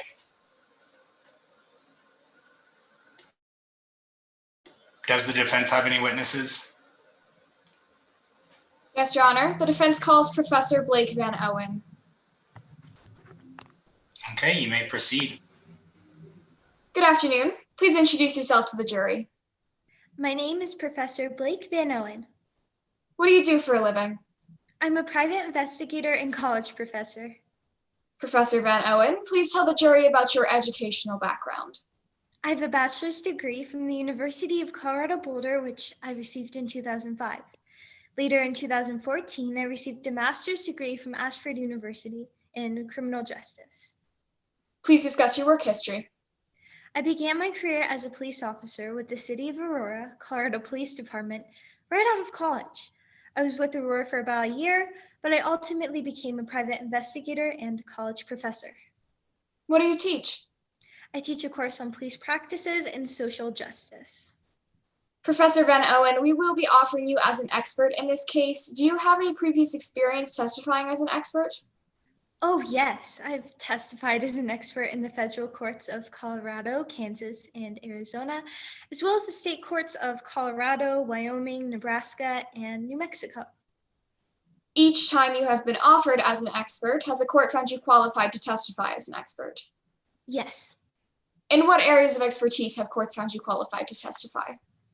Oh, in the fields of crime scene reconstruction, general police investigation tactics, cell tower analysis, as well as police practices, social justice, and I believe false arrest and forensic evidence techniques. In how many cases have you been qualified to testify as an expert? In over 100 cases. Your Honor, the defense offers Professor Blake Van Owen as an expert witness in the fields of police practices and criminal investigations. Any objection? A brief word here, Your Honor. May. Now, Professor, you were only a police officer for 9 months, is that correct? Yes, that is correct. And you are no longer a police officer? No, I'm no longer a police officer. And you teach a class in police practices, even though you yourself were only a police officer for 9 months? Well, yes, I did receive the training additionally to the 9 months of experience. Did you receive any formal certifications to show this training? I don't have any certifications with me now, but in order to become a police officer, I did need certification. Your Honor, at this time, I specifically object to Professor Van Owen being entered as an expert in police practices due to her limited experience and education in this field. Response? Your Honor, under Rule 702, experts can be admitted by means of knowledge, skill, experience, training, or education. The length or in-depthness of any of these is not questioned as long as it is there. We have proven that Ms. Van Owen has considerable experience and education in these areas, and therefore she is admissible as an expert in these areas. I respectfully overrule the objection. Counsel, you can bring that matter up in cross-examination if you feel it's appropriate. Please Professor Van Owen, what were you asked to do in this case? Oh, I was asked to review the police reports, the crime scene reconstruction conducted by Kyle Cusack, the exhibits prepared by Detective Markowitz, as well as conduct my own partial investigation and matters that I believe the police neglected. Let's first discuss your review of what the police did. What are your professional opinions concerning their work? In my professional opinion, the investigation was rushed. Important things were missed, and their decision to prosecute Miss Becker was wrong. Do you have any examples of rushed police work? Yes. For example, Cusack believed that Brackman and the intruder struggled, but in my opinion, the evidence wasn't significant enough for this conclusion. For example, Cusack relies on scuff marks on the floor, but we have no idea when those scuff marks were made or how long they'd even been there. Do you have any more issues with Cusack's theory? Yes, I disagree with Cusack's theory that the victim had a knife and surprised the intruder. Professor Van Owen, in your professional opinion, how do you view the knife evidence? The knife that in Cusack's theory Mr. Brackman supposedly grabbed and was stabbed with is a different knife than the others in the knife block. This leads me to believe that this was instead an intentional attack with a knife that the intruder brought to the scene of the crime. We will return to your conclusion. Is there anything else that the police rushed? Yes. Based off of the knife's entry into the body of the victim, Cusack says she believes the intruder was standing in front of Mr. Brackman. However, for the police's theory to even work, the intruder would have had to have been taller than Mr. Brackman. But it's made clear from the ring security footage that the intruder simply was not. If the intruder did not stab Mr. Brackman during a struggle, what was more likely to have happened? It is more likely for the intruder to have been standing behind the victim based off of the angle and depth of the wound. Furthermore, the victim, Mr. Brackman, was likely sitting. Did the police make any other assumptions once focusing on Avery Becker? Yes, Detective Markowitz talks about ring security videos alerting Mr. Brackman to the presence of an intruder, but we have no way to tell if he even received these notifications or saw them. We've established that the police made unfounded assumptions. Now let's talk about some of the conclusions that they reached. Do you have any criticisms of those conclusions? Yes, I disagree with the police's conclusion that Avery Becker was at Mr. Brackman's house because her cell phone pinged off a tower that was not very far from where Mr. Brackman lived. Objection, Your Honor. The witness has not been entered as an expert in cell tower analysis. I ask that she not testify to these records. Response? Your Honor, as a part of criminal investigations, as I believe Ms. Markowitz mentioned in her direct examination, it is a daily thing to have to go through all of these cell records. That is a huge part of criminal investigations now, and she was admitted as an expert in criminal investigations and therefore has the qualifications to testify to things that she works with daily in her job. I'm going to find that the cell towers do not necessarily fall directly in. If you're able to qualify her as an expert in cell tower and go through that basis and admit her in that fashion, then I'll allow the testimony. For now, the objection is sustained. Professor Van Owen, do you frequently deal with cell towers in typical investigations? Yes, I do. In fact, I've actually been entered in as an expert in many court trials over cell tower analysis. Your Honor, at this time, the defense offers Professor Blake Van Owen as an expert in the field of cell tower analysis. Any objections? Yes, Your Honor. Another brief voir dire. You may. Professor, have you received any additional education in the field of cell tower analysis? Not specifically, but I do believe in addition to my police work, training, and qualifications, as well as my master's degree in criminal justice, there was training included. And with my experience over being a private investigator, I think that's extensive enough.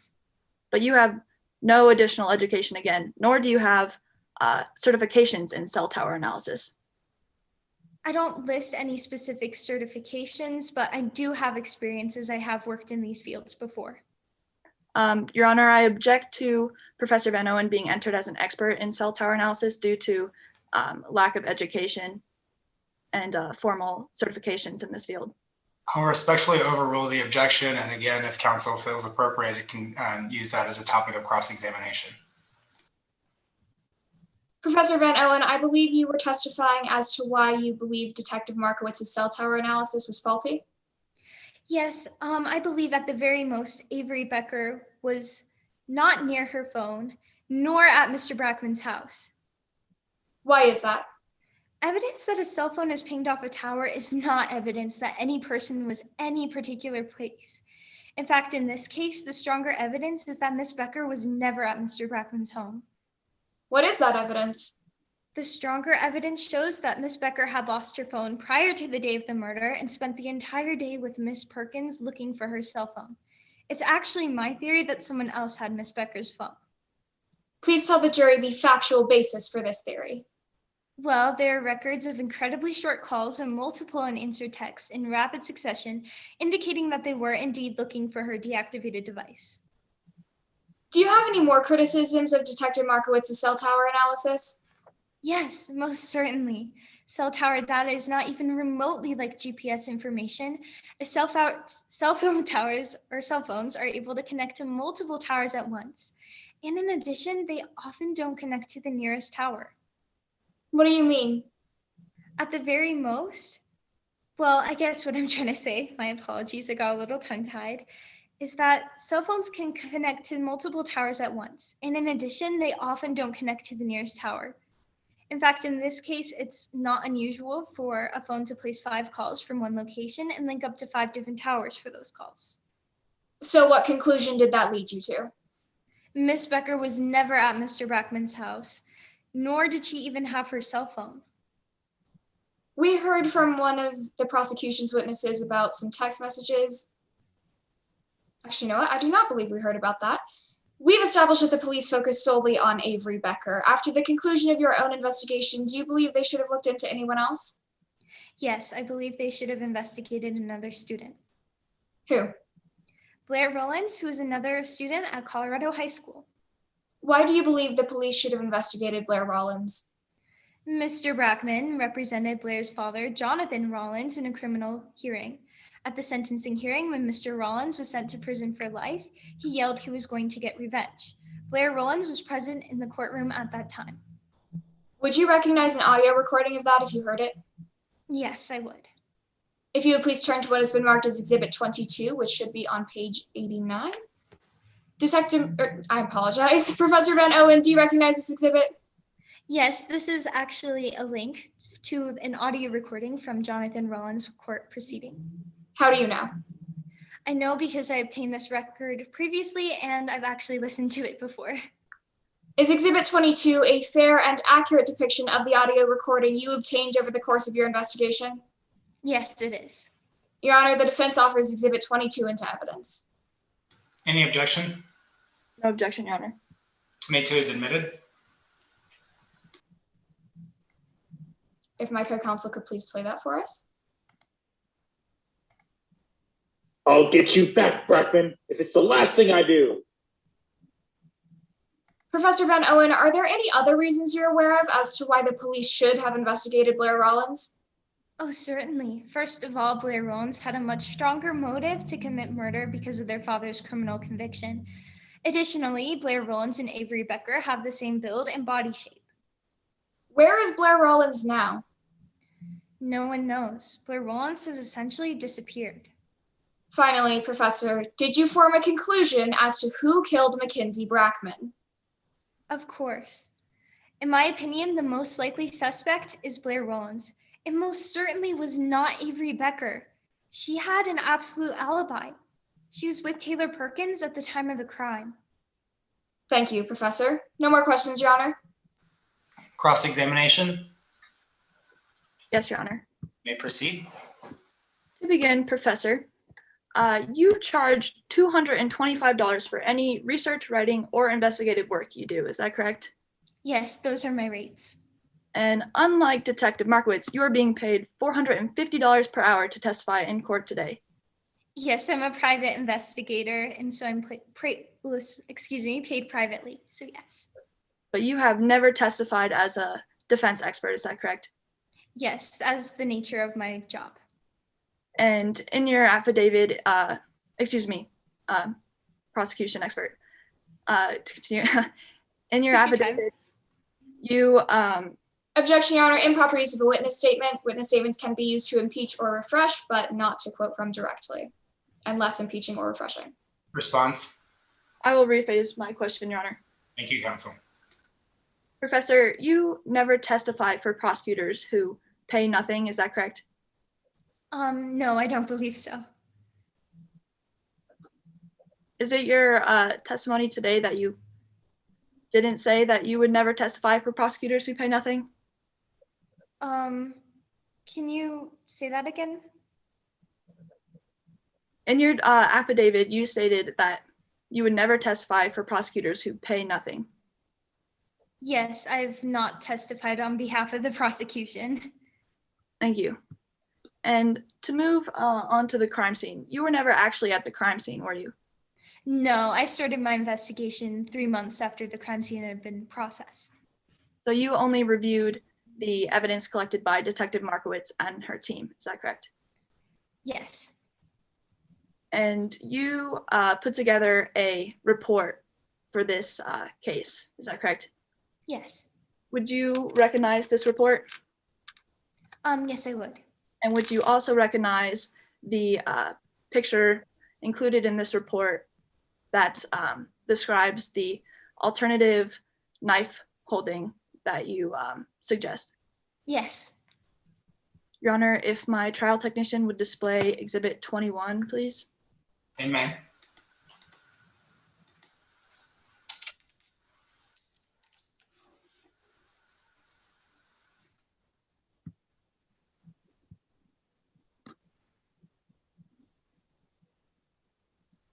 Thank you. Professor, do you recognize Exhibit 21? Yes, I do. What is Exhibit 21? Exhibit 21 is my theory about how the knife was held for the murder. And how are you familiar with this once again? I put this together during my case. Thank you. Your Honor, I offer Exhibit 21 into evidence. Any objection? Your Honor, I fail to see the relevance of this, so yes, I object on the basis of relevance. Response? As this is part of the professor's report that she prepared for this case, I do believe it is relevant. Reply? Your Honor, just because it's part of the report doesn't mean that it is relevant enough to come out in trial today. May I respond, Your Honor? No, I'm going to overrule the objection and allow this exhibit to be admitted since it's part of the report that she's relying on. It's been part of her, out of which she's drawing her testimony. I'll find that it's relevant. The exhibit is admitted. Now, Professor, in this image here, this is how you believe the assailant to have held the knife while attacking Mr. Brackman, is that correct? Yes. And how is the knife held in this picture, orientation-wise? It's held in a downwards kind of position. Would you say That's what horizontally you mean. or vertically? Can you repeat that? Would you say the knife here is being held horizontally or vertically? In this picture, it looks like it's being held vertically. Thank you. Now, Exhibit 3 has already been entered into evidence. Would we please direct your attention to Exhibit 3?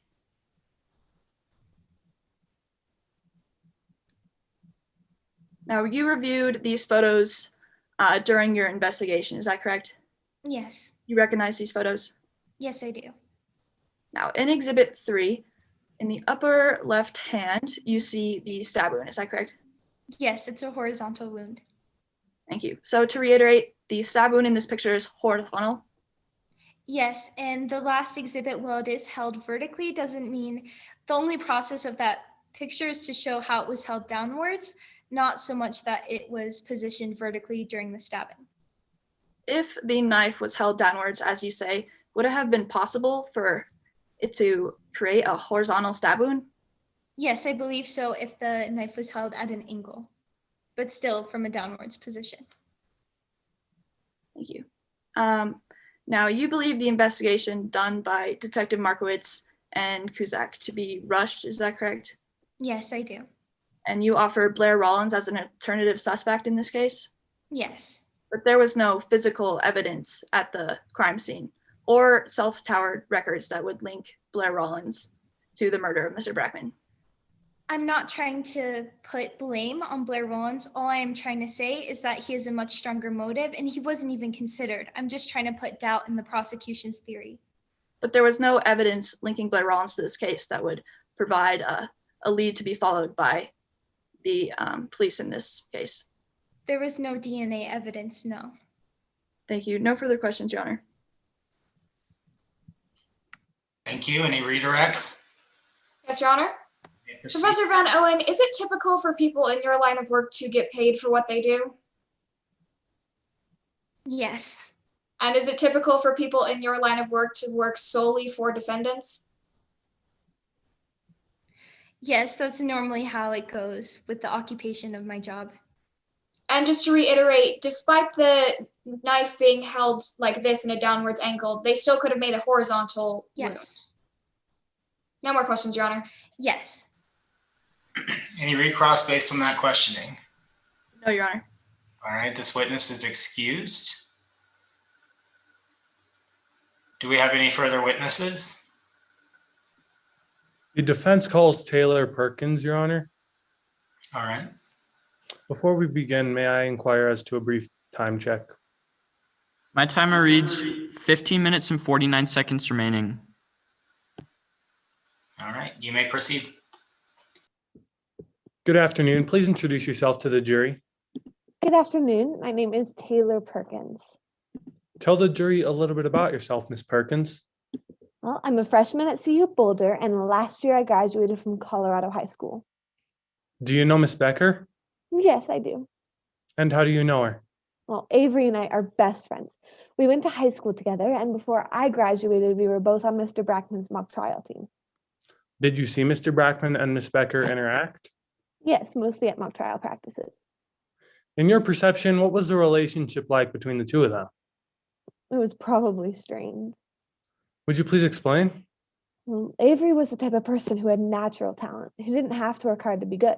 She was the best attorney on the team, but also worked the least. I saw that really bothered Mr. Brackman. She would come to practice late, was unprepared, and that made Mr. Brackman really mad. Do you have any examples of Mr. Brackman getting mad? Yes. About a month before the regional tournament, Avery came to practice the least prepared she had ever been, but she still did amazing in her closing argument. Mr. Brackman got super ticked off and demoted her to the B team. So what happened on the mock trial team after that? Well, about a week before the regional tournament, I resigned from the team because I thought Mr. Brackman had been unfair to Avery and to the entire team. Was there any other reason you stepped down? Yes, mock trial was not that important to me anyway, and without Avery, it just wasn't fun anymore.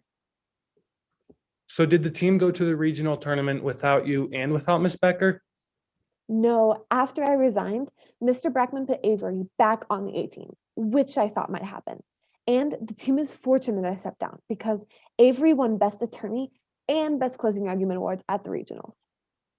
So did Miss Becker then go to the state tournament with the team? No, Mr. Brackman kicked her off the team again after the regional tournament, but I wasn't there when it happened. Anyway, the state tournament was canceled because of the stupid virus. When did you next see Miss Becker after she was kicked off the team again? Well, a few days later, she came to my house and we hung out for a while. Then that night we went to the Fry Shack to get some food.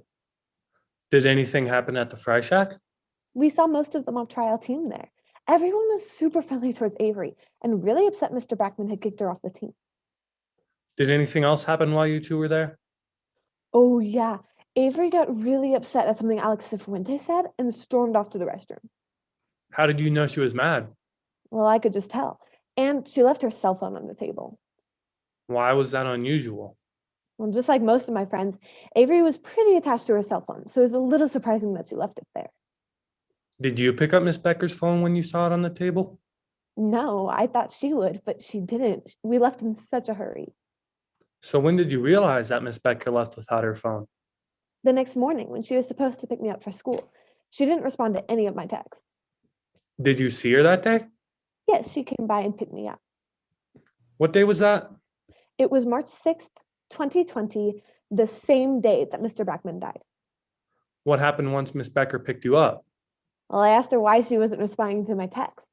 Just then, we both realized that she was missing her phone. Did you do anything when you both realized that the phone was missing? Yes, we really needed to find her phone. So we decided to ditch school and retrace our steps from the previous day, since we both had first period off. Where exactly did you look? Well, we went to the mall and checked each store we had gone into. When we couldn't find it in any of those places, I remembered her phone being on the table at the fry shack, so we went back and checked there. Did you find it at the fry shack? No. Did you do anything else to try to find the phone? Well, while we were still searching, I used my phone to try texting and calling Avery's phone several times. On March 6, 2020, how long did you spend searching for Miss Becker's phone? We burned the whole day looking for that darn phone. So what happened after Miss Becker picked you up and you skipped school and you went to the mall and you went to the fry shack and you made all those calls and texts searching for the phone on March 6th? While we were still at the fry shack, we bumped into a few of the mock trial team members there, which was pretty crazy. Why do you say that? Well, they should have been at practice, but Mr. Brackman never showed up, and the team couldn't get a hold of him. Ms. Perkins, from the moment Avery Becker picked you up early in the morning on March 6, 2020, until the moment everyone left the fry shack, did Ms. Becker ever leave your presence? No, never. Did the two of you go to Mr. Brackman's house at any time? No, never. We don't even know where he lives. Did you see Mr. Brackman at any time on March 6, 2020? Absolutely not. Ms. Perkins, do you know someone named Blair Rollins? Yes, Blair was a classmate at school. Do you know of any connection Blair Rollins had with Mr. Brackman? Well, everyone at school knew that Blair Rollins was hateful towards Mr. Brackman. Why was Blair Rollins hateful towards Mr. Brackman? Because Mr. Brackman lost a case that sent Blair Rollins' dad to prison for life. Finally, did Blair Rollins have a reputation at Colorado High School? Well, everyone at the school agreed that if there was one person who could kill somebody and not even think twice about it, it was Blair Rollins. Ms. Perkins, I have just a few more questions for you. You know that Avery Becker's on trial for murder in this case. Have you ever experienced anything of a violent nature in Ms. Becker? Oh my gosh, no. Do you have any reason to believe that she committed a burglary or a murder on March 6, 2020, or ever for that matter? Have you ever seen Avery Becker? She's not even capable of those things. Absolutely not. Finally, on March 6, 2020, after Ms. Becker picked you up early in the morning, was she ever out of your presence? Not for 1 second. Thank you. I have no further questions, Your Honor. All right, cross-examination. Yes, Your Honor. May I proceed? You may proceed. Good afternoon, Ms. Perkins. So you used to be a student at Colorado High School, correct? Yes, I was. I graduated there. And during your time at Colorado High School, you were on the mock trial team, right? Yes, I was. And you were best friends with a fellow student from Colorado High School named Avery Becker. Yes, she is my best friend. And your best friend Avery Becker is the one that convinced you to do mock trial? Well, I joined because of her. So yes, you could say that. And both you and Avery Becker were on the same mock trial team, correct? Yes, for a while. So both you and Avery Becker had the same head coach, Coach Mackenzie Brackman, is that right? Yes, we did. Now you were present at the practice where Avery got demoted down to B team, is that right? Could you specify which practice that was? The practice right before the regional competition.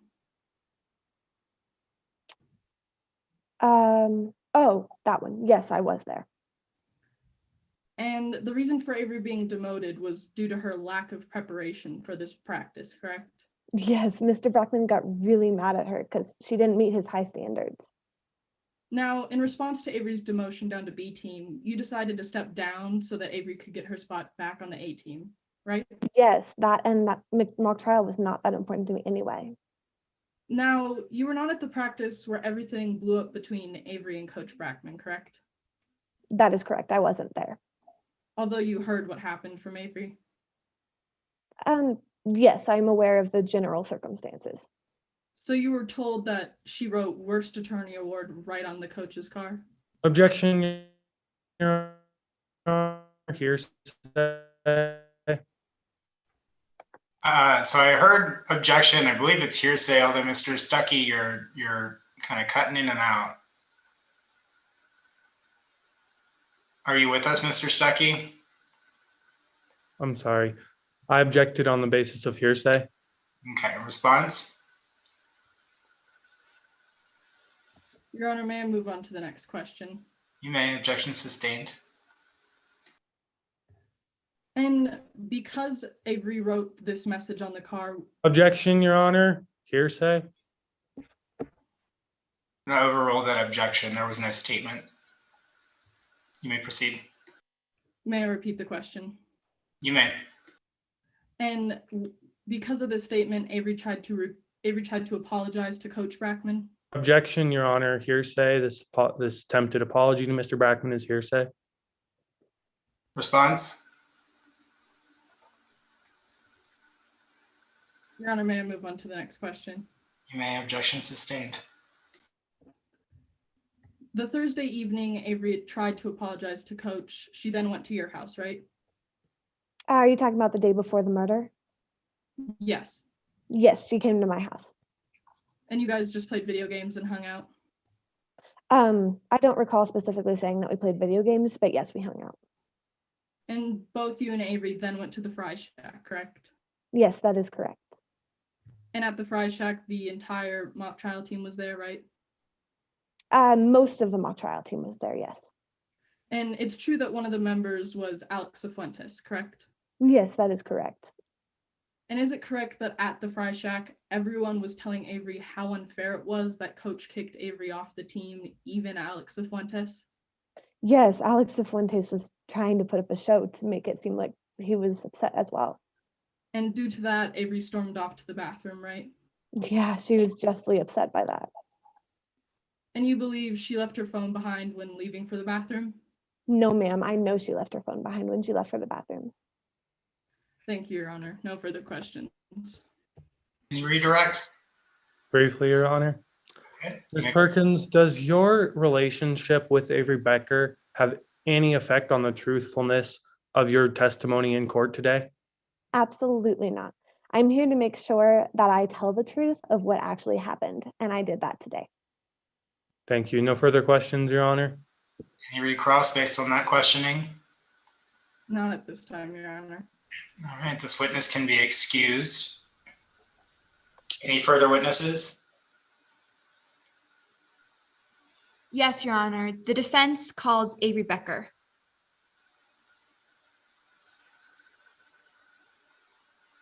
Okay, you may proceed. And before I start, real quick, can I get a time check? My clock reads 9 minutes and 33 seconds. All right, you may proceed. Thank you, Your Honor. Good afternoon. Please introduce yourself to the jury. My name is Avery Becker. Ms. Becker, we have heard that you are on trial today concerning the death of Mackenzie Brackman. Did you know Mr. Brackman? Yes, I did know him. How did you know him? He was my high school mock trial coach. And where did you go to school? I attended Colorado High School. How long were you on the Colorado High School mock trial team? Oh, all 4 years of high school. Was Mr. Brackman your coach for all 4 years? Yes, it was. What kind of roles did you play on the team? For several years, I played the role of an attorney. How would you describe your relationship with Mr. Brackman? I would say it was strained. How so? But you see, mock trial just came quite naturally to me. I worked hard, but never hard enough for Mr. Brackman. I admit I didn't always prepare as much as he wanted me to, and I didn't always focus at practice, but I thought I could do well enough without too much practice, just because it came so naturally to me. Did you ever receive any recognition for your success at mock trial? Yes, I won the Best Attorney Award at the regional tournament last year. Ms. Becker, you said you didn't work hard enough for Mr. Brackman. What do you base that on? Oh, Mr. Brackman was a very demanding coach and required a lot out of everyone on the team. I probably didn't work hard enough for his high standards, and he would certainly criticize that. Were you the only person on the team he treated like that? Oh no, Mr. Brackman was hard on everyone. He was never good at handing out compliments, and well, he would get on all of us, really. Do you remember any specific instances of conflict between you and Mr. Brackman? Yes, there was a practice about a month before the regional tournament. I went to practice as usual, but Mr. Brackman was particularly hard on me. I started to respond and he just snapped. He demoted me to the B team and he also changed my roles. How did you take that? Well, based on the awards I had won, I truly thought I deserved to be on the A team, so I tried to convince Mr. Brackman to let me back onto the A team. Did you ever get back onto the A team? Yes, my friend Taylor Perkins was on the A team, and she quit. This caused Mr. Brackman to let me back onto the A team. Did you go to regionals? Yes, I did, and like I said, I did quite well. I won the Best Attorney Award, and I also won the award for the Best Closing Argument of the whole regional tournament. Did that make Mr. Brackman happy? Oh no, Mr. Brackman was upset that I had ad-libbed some of my closing and that it didn't follow the script he wrote. He also said I didn't deserve the Best Attorney Award. The objection is hearsay. Response? Your Honor, under Rule 803(1) and 2, this is a present tense impression. These are statements that Mr. Brackman made to Ms. Becker immediately after this event, and as such, they're an exception to the hearsay rule. I'll respectfully overrule the objection on the basis that they're not offered for the truth of the matter asserted. Let me ask that question one more time. Ms. Becker, did you winning your awards make Mr. Brackman happy? No, as I was saying, he was upset that I had ad-libbed some of my closing and that I didn't follow the script he'd written. He said I didn't deserve the Best Attorney Award and that I was just lucky. He also said I wouldn't even do well at the state competition. Then what happened? Well, I know this was wrong, but I argued with him and I told him he was a terrible coach. I regretted it, but I pridefully boasted that if it weren't for me and a few others on the A team, we wouldn't have even placed in regionals, much less have advanced to state. What did you do after that? Well, I left practice and I did the stupidest thing of my life. What did you do? I had a marker in my hand when I left practice. I thought it was a dry erase marker. Mr. Brackman had this Porsche car and I wrote Worst Attorney Award right on the hood of his car. Did you see Mr. Brackman after you did that? Yes, he walked up behind me after I finished and he saw what I had done. How did he respond? Oh, he said lots of things, but the one that was the hardest was that I was off the team. What did you do after that? I just went home after that and I talked about the incident with my mum and she suggested I go and apologise in the morning and I knew that was the right thing to do. I was still so upset and I was crying and I told her I would get back at Mr. Brackman as I was crying so. Did you go and apologise? Well, I tried. I went to his office the next day and I asked his secretary if I could see him. Were you able to see Mr. Brackman? Unfortunately, no. He didn't want to see me, and I really wanted to apologise in person, but I realised I wasn't going to be able to do that. Did you do anything else to express regret? Yes, I texted him saying how sorry I was. I told him I would work to fix the paint on his car as well. I still thought it was a dry erase marker, so I told him it should just wipe right off. Did he ever respond?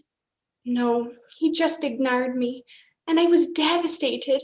I mean, I never had the chance to talk to him ever again after that. Ms. Becker, I know this may be a little bit hard for you, but let's talk about the day in question. March 6, 2020. Can you tell the jury what you did that day? Yes, though I would have to start the day before.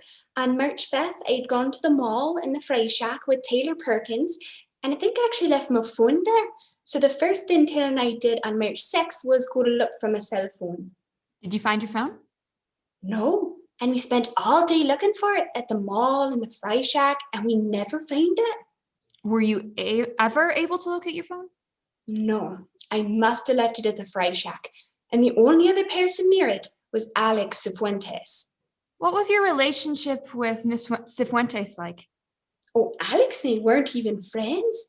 Also, Alex didn't want me back on the team because Alex wanted to be the best attorney. Objection, Your Honor, lack of personal knowledge. Lack of personal knowledge is the objection. Is there a response? Yes, Your Honor. This witness most certainly has personal knowledge. Under Rule 701, this is something the witness has observed. She just testified that she and Alex Fuentes were on the same mock trial team together. They certainly had a lot of time to be together to know what they thought about each other. This is most definitely under this witness's personal knowledge. May I respond, Your Honor? Sorry, was that you, May? Yeah. Your audio cut out. Okay. I don't believe the witness can testify to somebody else's personal beliefs or opinions, as Ms. Becker is not an expert witness. So she can testify to her own feelings and views, but she cannot testify to the feelings and views of other people. I'll sustain the objection. However, the witness can testify as to what her belief about the situation was. You may proceed. Ms. Becker, you have heard the testimony today of Ms. Cifuentes claiming to have received a text from you saying you were going to commit a crime. How do you respond to that testimony? Well, I didn't even have my phone, and I never texted Alex. That was a lie.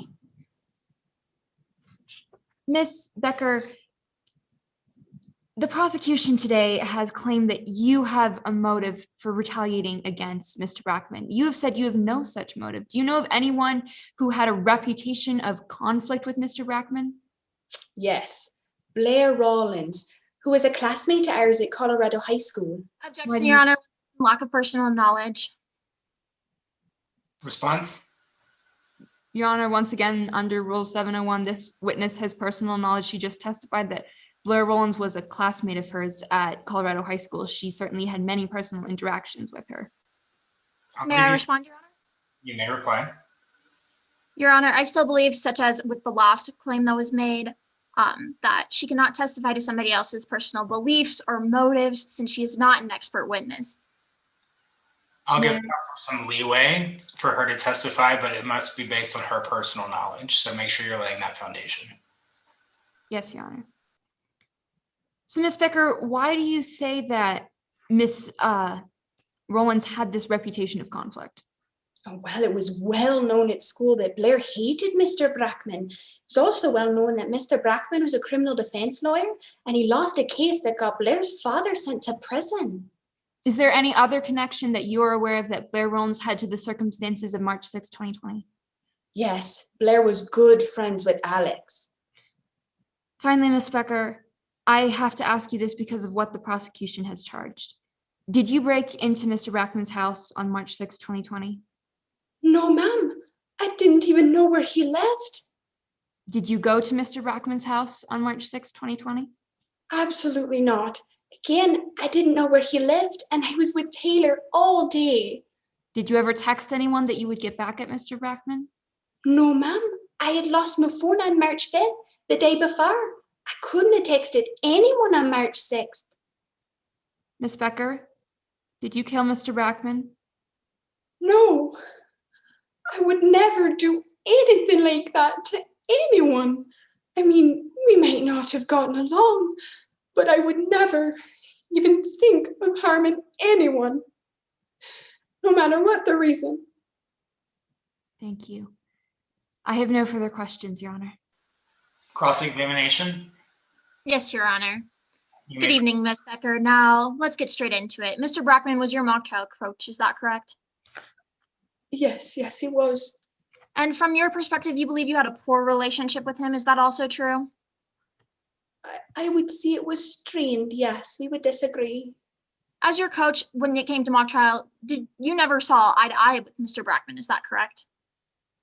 That's correct. We didn't always agree, I'm sorry.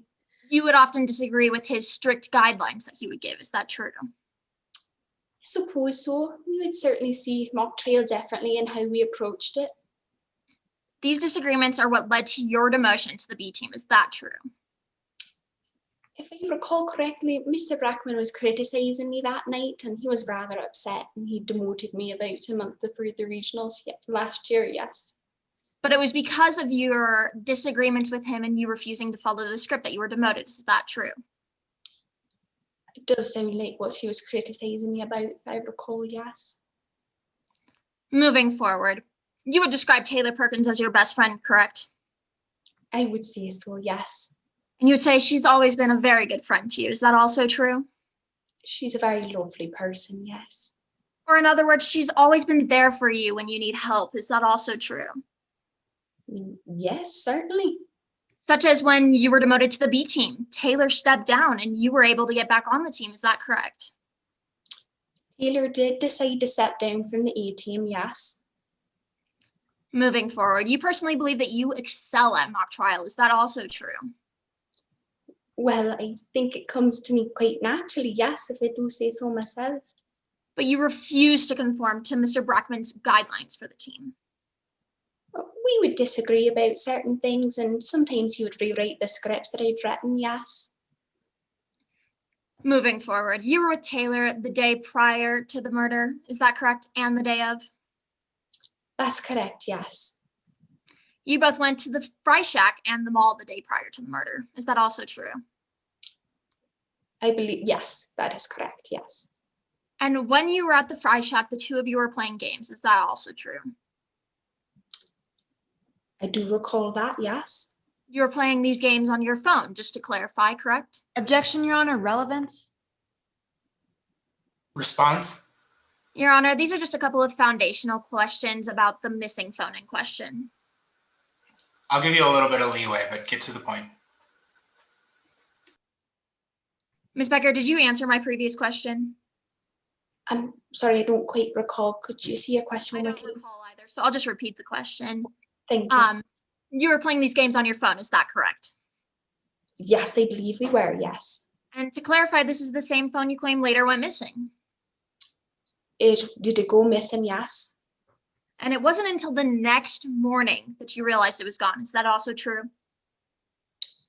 Yes, I believe that's correct. So you didn't think to check your phone once while you were at the mall. Is that also true? So do you mean the day before on March 5th? Are you talking about March 5th? Yes. You recall going to the mall before the Fry Shack, so I definitely had my phone at the mall, if that's what you're asking. So is it your testimony in court today that you went to the mall before going to the Fry Shack? I don't recall exactly. I'm not quite sure what you're asking. I'm sorry. It's all right, Ms. Becker, if you don't remember what you were doing the day prior to the murder. No, but it's true. I'm sorry. I just don't recall the order of things where I went first and second. I don't think I said that before. Don't you think that's quite a critical part of this case? Well, I know that evening I ended up at the Fry Shack where my phone was taken by Alex Cifuentes, so I know that for certain. Do you have any evidence as to Alex Cifuentes taking your phone? Well, that was the last place I saw it when I was next to Alex. But you don't have any images or videos or any evidence that would indicate that Alex Cifuentes actually had possession of your phone? You just know you lost Objection, it. Your Honor. Lack of foundation. Objection is lack of foundation. Response? Your Honor, the witness has laid plenty of foundation as to how they know Alex Cifuentes and they think that Alex Cifuentes supposedly took their phone. I'm just simply asking a question for clarification as to what evidence they have of this. I'll respectfully overrule the objection. She did testify that she believes Alex Cifuentes took her phone, and you're allowed to inquire into that. You may proceed. Ms. Becker, do you have any physical evidence, images, or proof or DNA evidence that could indicate that Alex Cifuentes was in possession of your phone? Well, Alex certainly had good reason to make me look bad, so Alex could be the star of the your team. reasoning, Ms. Becker. I asked if you had any evidence that Alex Cifuentes actually had possession of your phone. Is that true that there is no evidence of that? I suppose not. I don't know how you'd be able to. Moving forward. After your regionals performance, Mr. Brackman and you got into another argument. Is that true? You remember us disagreeing, yes. And from your personal view, you were very angry in that situation. Is that true? I suppose I was upset, yes. In reaction to this argument, you vandalized Mr. Brackman's car. Is that also true? Yes, it is, and I very much regret it. And once he found out, you were once again penalized. Is that also true? Mr. Brackman was upset and did take me off the team, yes. After this situation, you went home and had a conversation with your mother. Is that also true? That is correct, yes. And in this argument, you told your mother that you would get back at Mr. Brackman if it was the last thing you did. Is that true? I was crying an awful lot that night. I was very upset. But is it true that you made that statement, Ms. Becker? Yes or no? As I was crying and very upset, yes, I did say that. No further questions, Your Honor. Okay, redirect. Yes, Your Honor. You may proceed. Ms. Becker, after that incident, after you vandalized Mr. Brackman's car, were you apologetic about that? Absolutely. I immensely regretted having done that. I never should have done that. And I tried to apologize every way I could. And Ms. Becker, pertaining to you have lost your phone, why do you believe Alex Cifuentes took your phone? Because Alex had reason to want to make me look bad, to get me off the team. Lack of personal knowledge. This witness cannot testify to that. I'm going to respectfully overrule the objection. This was the topic of your cross-examination as well, so I'll allow it on redirect. Let me ask that question just one more time, Ms. Becker. Why do you believe Alex Cifuentes took your phone? Alex certainly didn't want me back on the A team because Alex wanted to be the stars. And that was the last place I saw my phone was with Alex. Thank you. I have no further questions, Your Honor. Any recross based on that questioning? No recross, Your Honor. All right, this witness can be excused. Does the defense have any more witnesses? No, Your Honor, the defense rests. All right, I think then it's time for closing arguments. We'll begin with the prosecution. Prosecution, do you have a closing argument? I do. Okay, you may proceed. And Your Honor, just to reiterate from our request at the beginning, you said to ask once again that any time remaining for my closing argument, I would like to reserve for rebuttal. It will be reserved. Thank you. May it please the court, Your Honor, ladies and gentlemen of the jury, hot-headedness and cold-blooded revenge are the only two things that should come to mind when you hear the name Avery Becker. Her irrationality illustrated today allowed my co-counsel and I to prove to you beyond a reasonable doubt that Avery Becker was guilty of both count 1, murder in the first degree, and count 2, burglary of a dwelling in the second degree, meaning that Avery Becker unlawfully, feloniously, and knowingly entered in the dwelling of Mackenzie Brackman with the intent to commit therein the crime of criminal mischief. And during the furtherance of that crime, the death of Mr. Mackenzie Brackman was caused by anyone.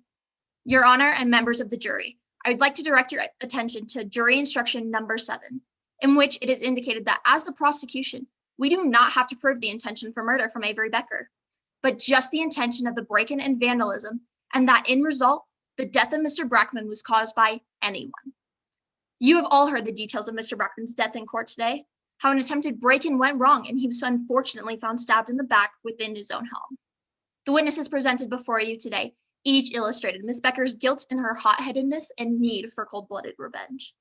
As the prosecution, we brought forth 3 witnesses of Becker's break-in attempt gone wrong. The first, Detective Jordan Markowitz, used her expertise in phone technology to indicate Avery Becker was en route to Mr. Brackman's house on the night of the murder. She further elaborated on the hot-headedness of Becker and how she was acting in cold blood when she broke into Mr. Brackman's house with the intent of vandalism. Moreover, the second witness, Kyle Kuzak, was the expert crime scene reconstruction investigator who illustrated to you all that it would take someone of great knowledge of Mr. Brackman and his daily routine to have committed this crime against him. In addition, since the murder wasn't premeditated, it would take someone with a hot head, such as Ms. Becker, to struggle with Mr. Brackman and stab him with a knife from within his own home, when the original intention was just vandalism. Finally, Alex Cifuentes, a senior on Mr. Brackman's mock trial team and teammate of Avery Becker, explained that the relationship between the defendant and our victim was one of anger and arguing. She elaborated that after Avery ruined Mr. Brackman's car and was dismissed from the team, the relationship between the two reached a boiling point that involved the betrayal of each other to the point of no return. Cifuentes made it clear that Avery had a hot head when it came to arguments and cold blood when it came to revenge. Now, the defense wants you to not judge a book by its cover in this case, but the hot-headed actions that happened in the early hours of March 6th tell you the clear and prominent story that Avery Becker was in fact guilty and was seeking revenge on her coach, while the defense only relied on small details as the mask that in no way proves their client's innocence. They brought the unreliable private investigator, Blake Van Owen. He tried to break down Detective Markowitz's phone evaluation and Kyle Kuzak's crime scene analysis. Without the same expertise as these two, his claims only further prove the details of how this failed burglary went down and make Miss Becker appear just as guilty as she truly is. The defense brought forth Becker's biased best friend, Taylor Perkins, who further described the tensions between Miss Becker and Mr. Brackman due to Becker's great anger. He attempted to push the blame for the crime onto another individual.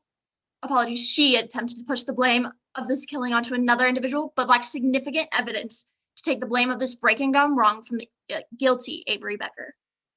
Finally, the defense presented you with Miss Avery Becker herself. She told you of her rocky relationship with Mr. Brackman, and she openly admitted her hot-headedness when she vandalized his car, resulting in her expulsion from the team. She told you of how upset she was to be dismissed, giving her motive to break in and trash his house. She further indicated that her best friend Taylor has covered for her before when she was demoted to the B team. What's to stop her from covering for it again?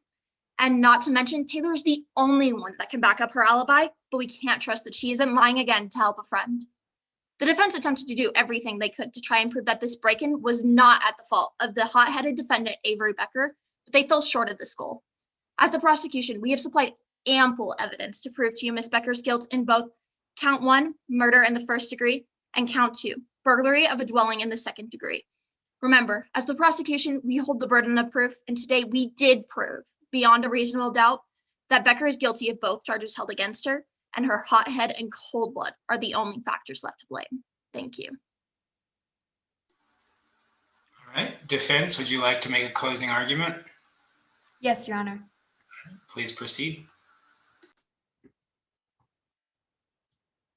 Don't judge a book by its cover. That's what we have asked of you today, members of the jury. And when you review the evidence of this case, you must conclude the prosecution's cover has nothing to do with the contents. A criminal prosecution is supposed to be based on fact, but today the people are trying to sell you pure fiction. Don't buy it. They have failed in every respect to prove the guilt of our client. And why?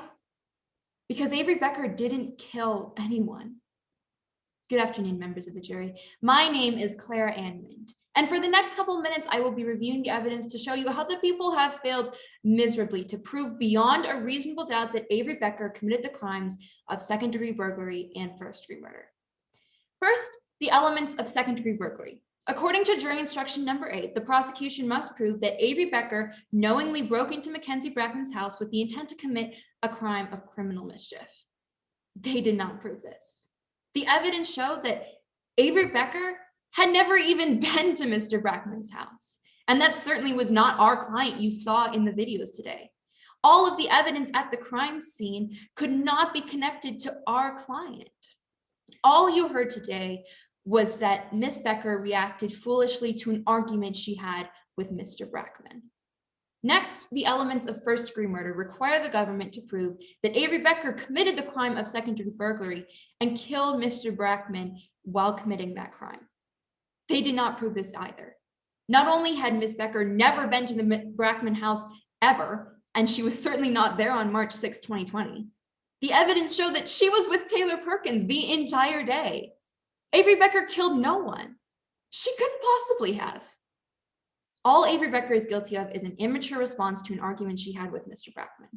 The defendant took what she thought was a dry erase marker and drew on Mr. Brackman's car. But getting dismissed from a high school mock trial team is absolutely no motive to kill the coach. It is a ridiculous theory from an investigation that never even looked into anyone else. Consider what this investigation relied on. Text messages that could have easily been faked from someone with a grudge against Miss Becker. The incredibly average size of a defendant in a video that could have been anyone except Miss Becker. And unreliable cell phone data that from a phone Miss Becker didn't even have with her. More fiction from this misleading book. The prosecution has made numerous assumptions about what happened that day. They assumed there was a struggle. They assumed the intruder didn't know Mr. Brackman would be there. They assumed the intruder used a knife from inside the house. They assumed it was my client because they assumed her phone was somewhere within miles of the Brackman home. They assumed all this despite there being overwhelming evidence to the contrary. They took simply a student who had problems with her coach and asked you to look at the cover, but not the contents. The contents have no substance. They are an absolute fairy tale. Consider the testimony of Miss Van Owen. She testified that a student named Blair Rollins had real motive to hurt Mr. Brackman. But did the police investigate Rollins? No. Miss Van Owen established that the police conducted a superficial investigation and never sought to find the real killer. Members of the jury, let's call this case what it is. Simply a book with a deceiving cover that promises you answers but leaves you with only questions. The People's Case has left you scratching your head and wondering who could have committed this crime because it wasn't Miss Becker. Look at jury instructions number 1 and 2. According to those instructions, the defense has to prove nothing. It's the prosecution which has the burden of proof. The prosecution has not met that burden. If you have any reasonable doubt today, the prosecution has not met their burden, and you must find Avery Becker not guilty. And that is precisely what we are asking you to do, members of the jury. Find Miss Becker not guilty and send a message to criminal investigations that they need to go out and find the person who actually committed this crime so that justice can be done for Mackenzie Brackman. Thank you. Thank you, defense counsel. Is there going to be a rebuttal closing? Yes, Your Honor. Can I ask for a time check for my rebuttal, though? You have 24 seconds remaining. Perfect. May I proceed? Right. Your Honor, members of the jury, I remind you once again that in accordance with jury instruction number 7, the prosecution does not need to prove the intention for murder in today's case, just the intention for break-in, which is extremely apparent in this case. We once again ask you to find the defendant guilty of both counts held against her. Thank you. All right. I think that's the case.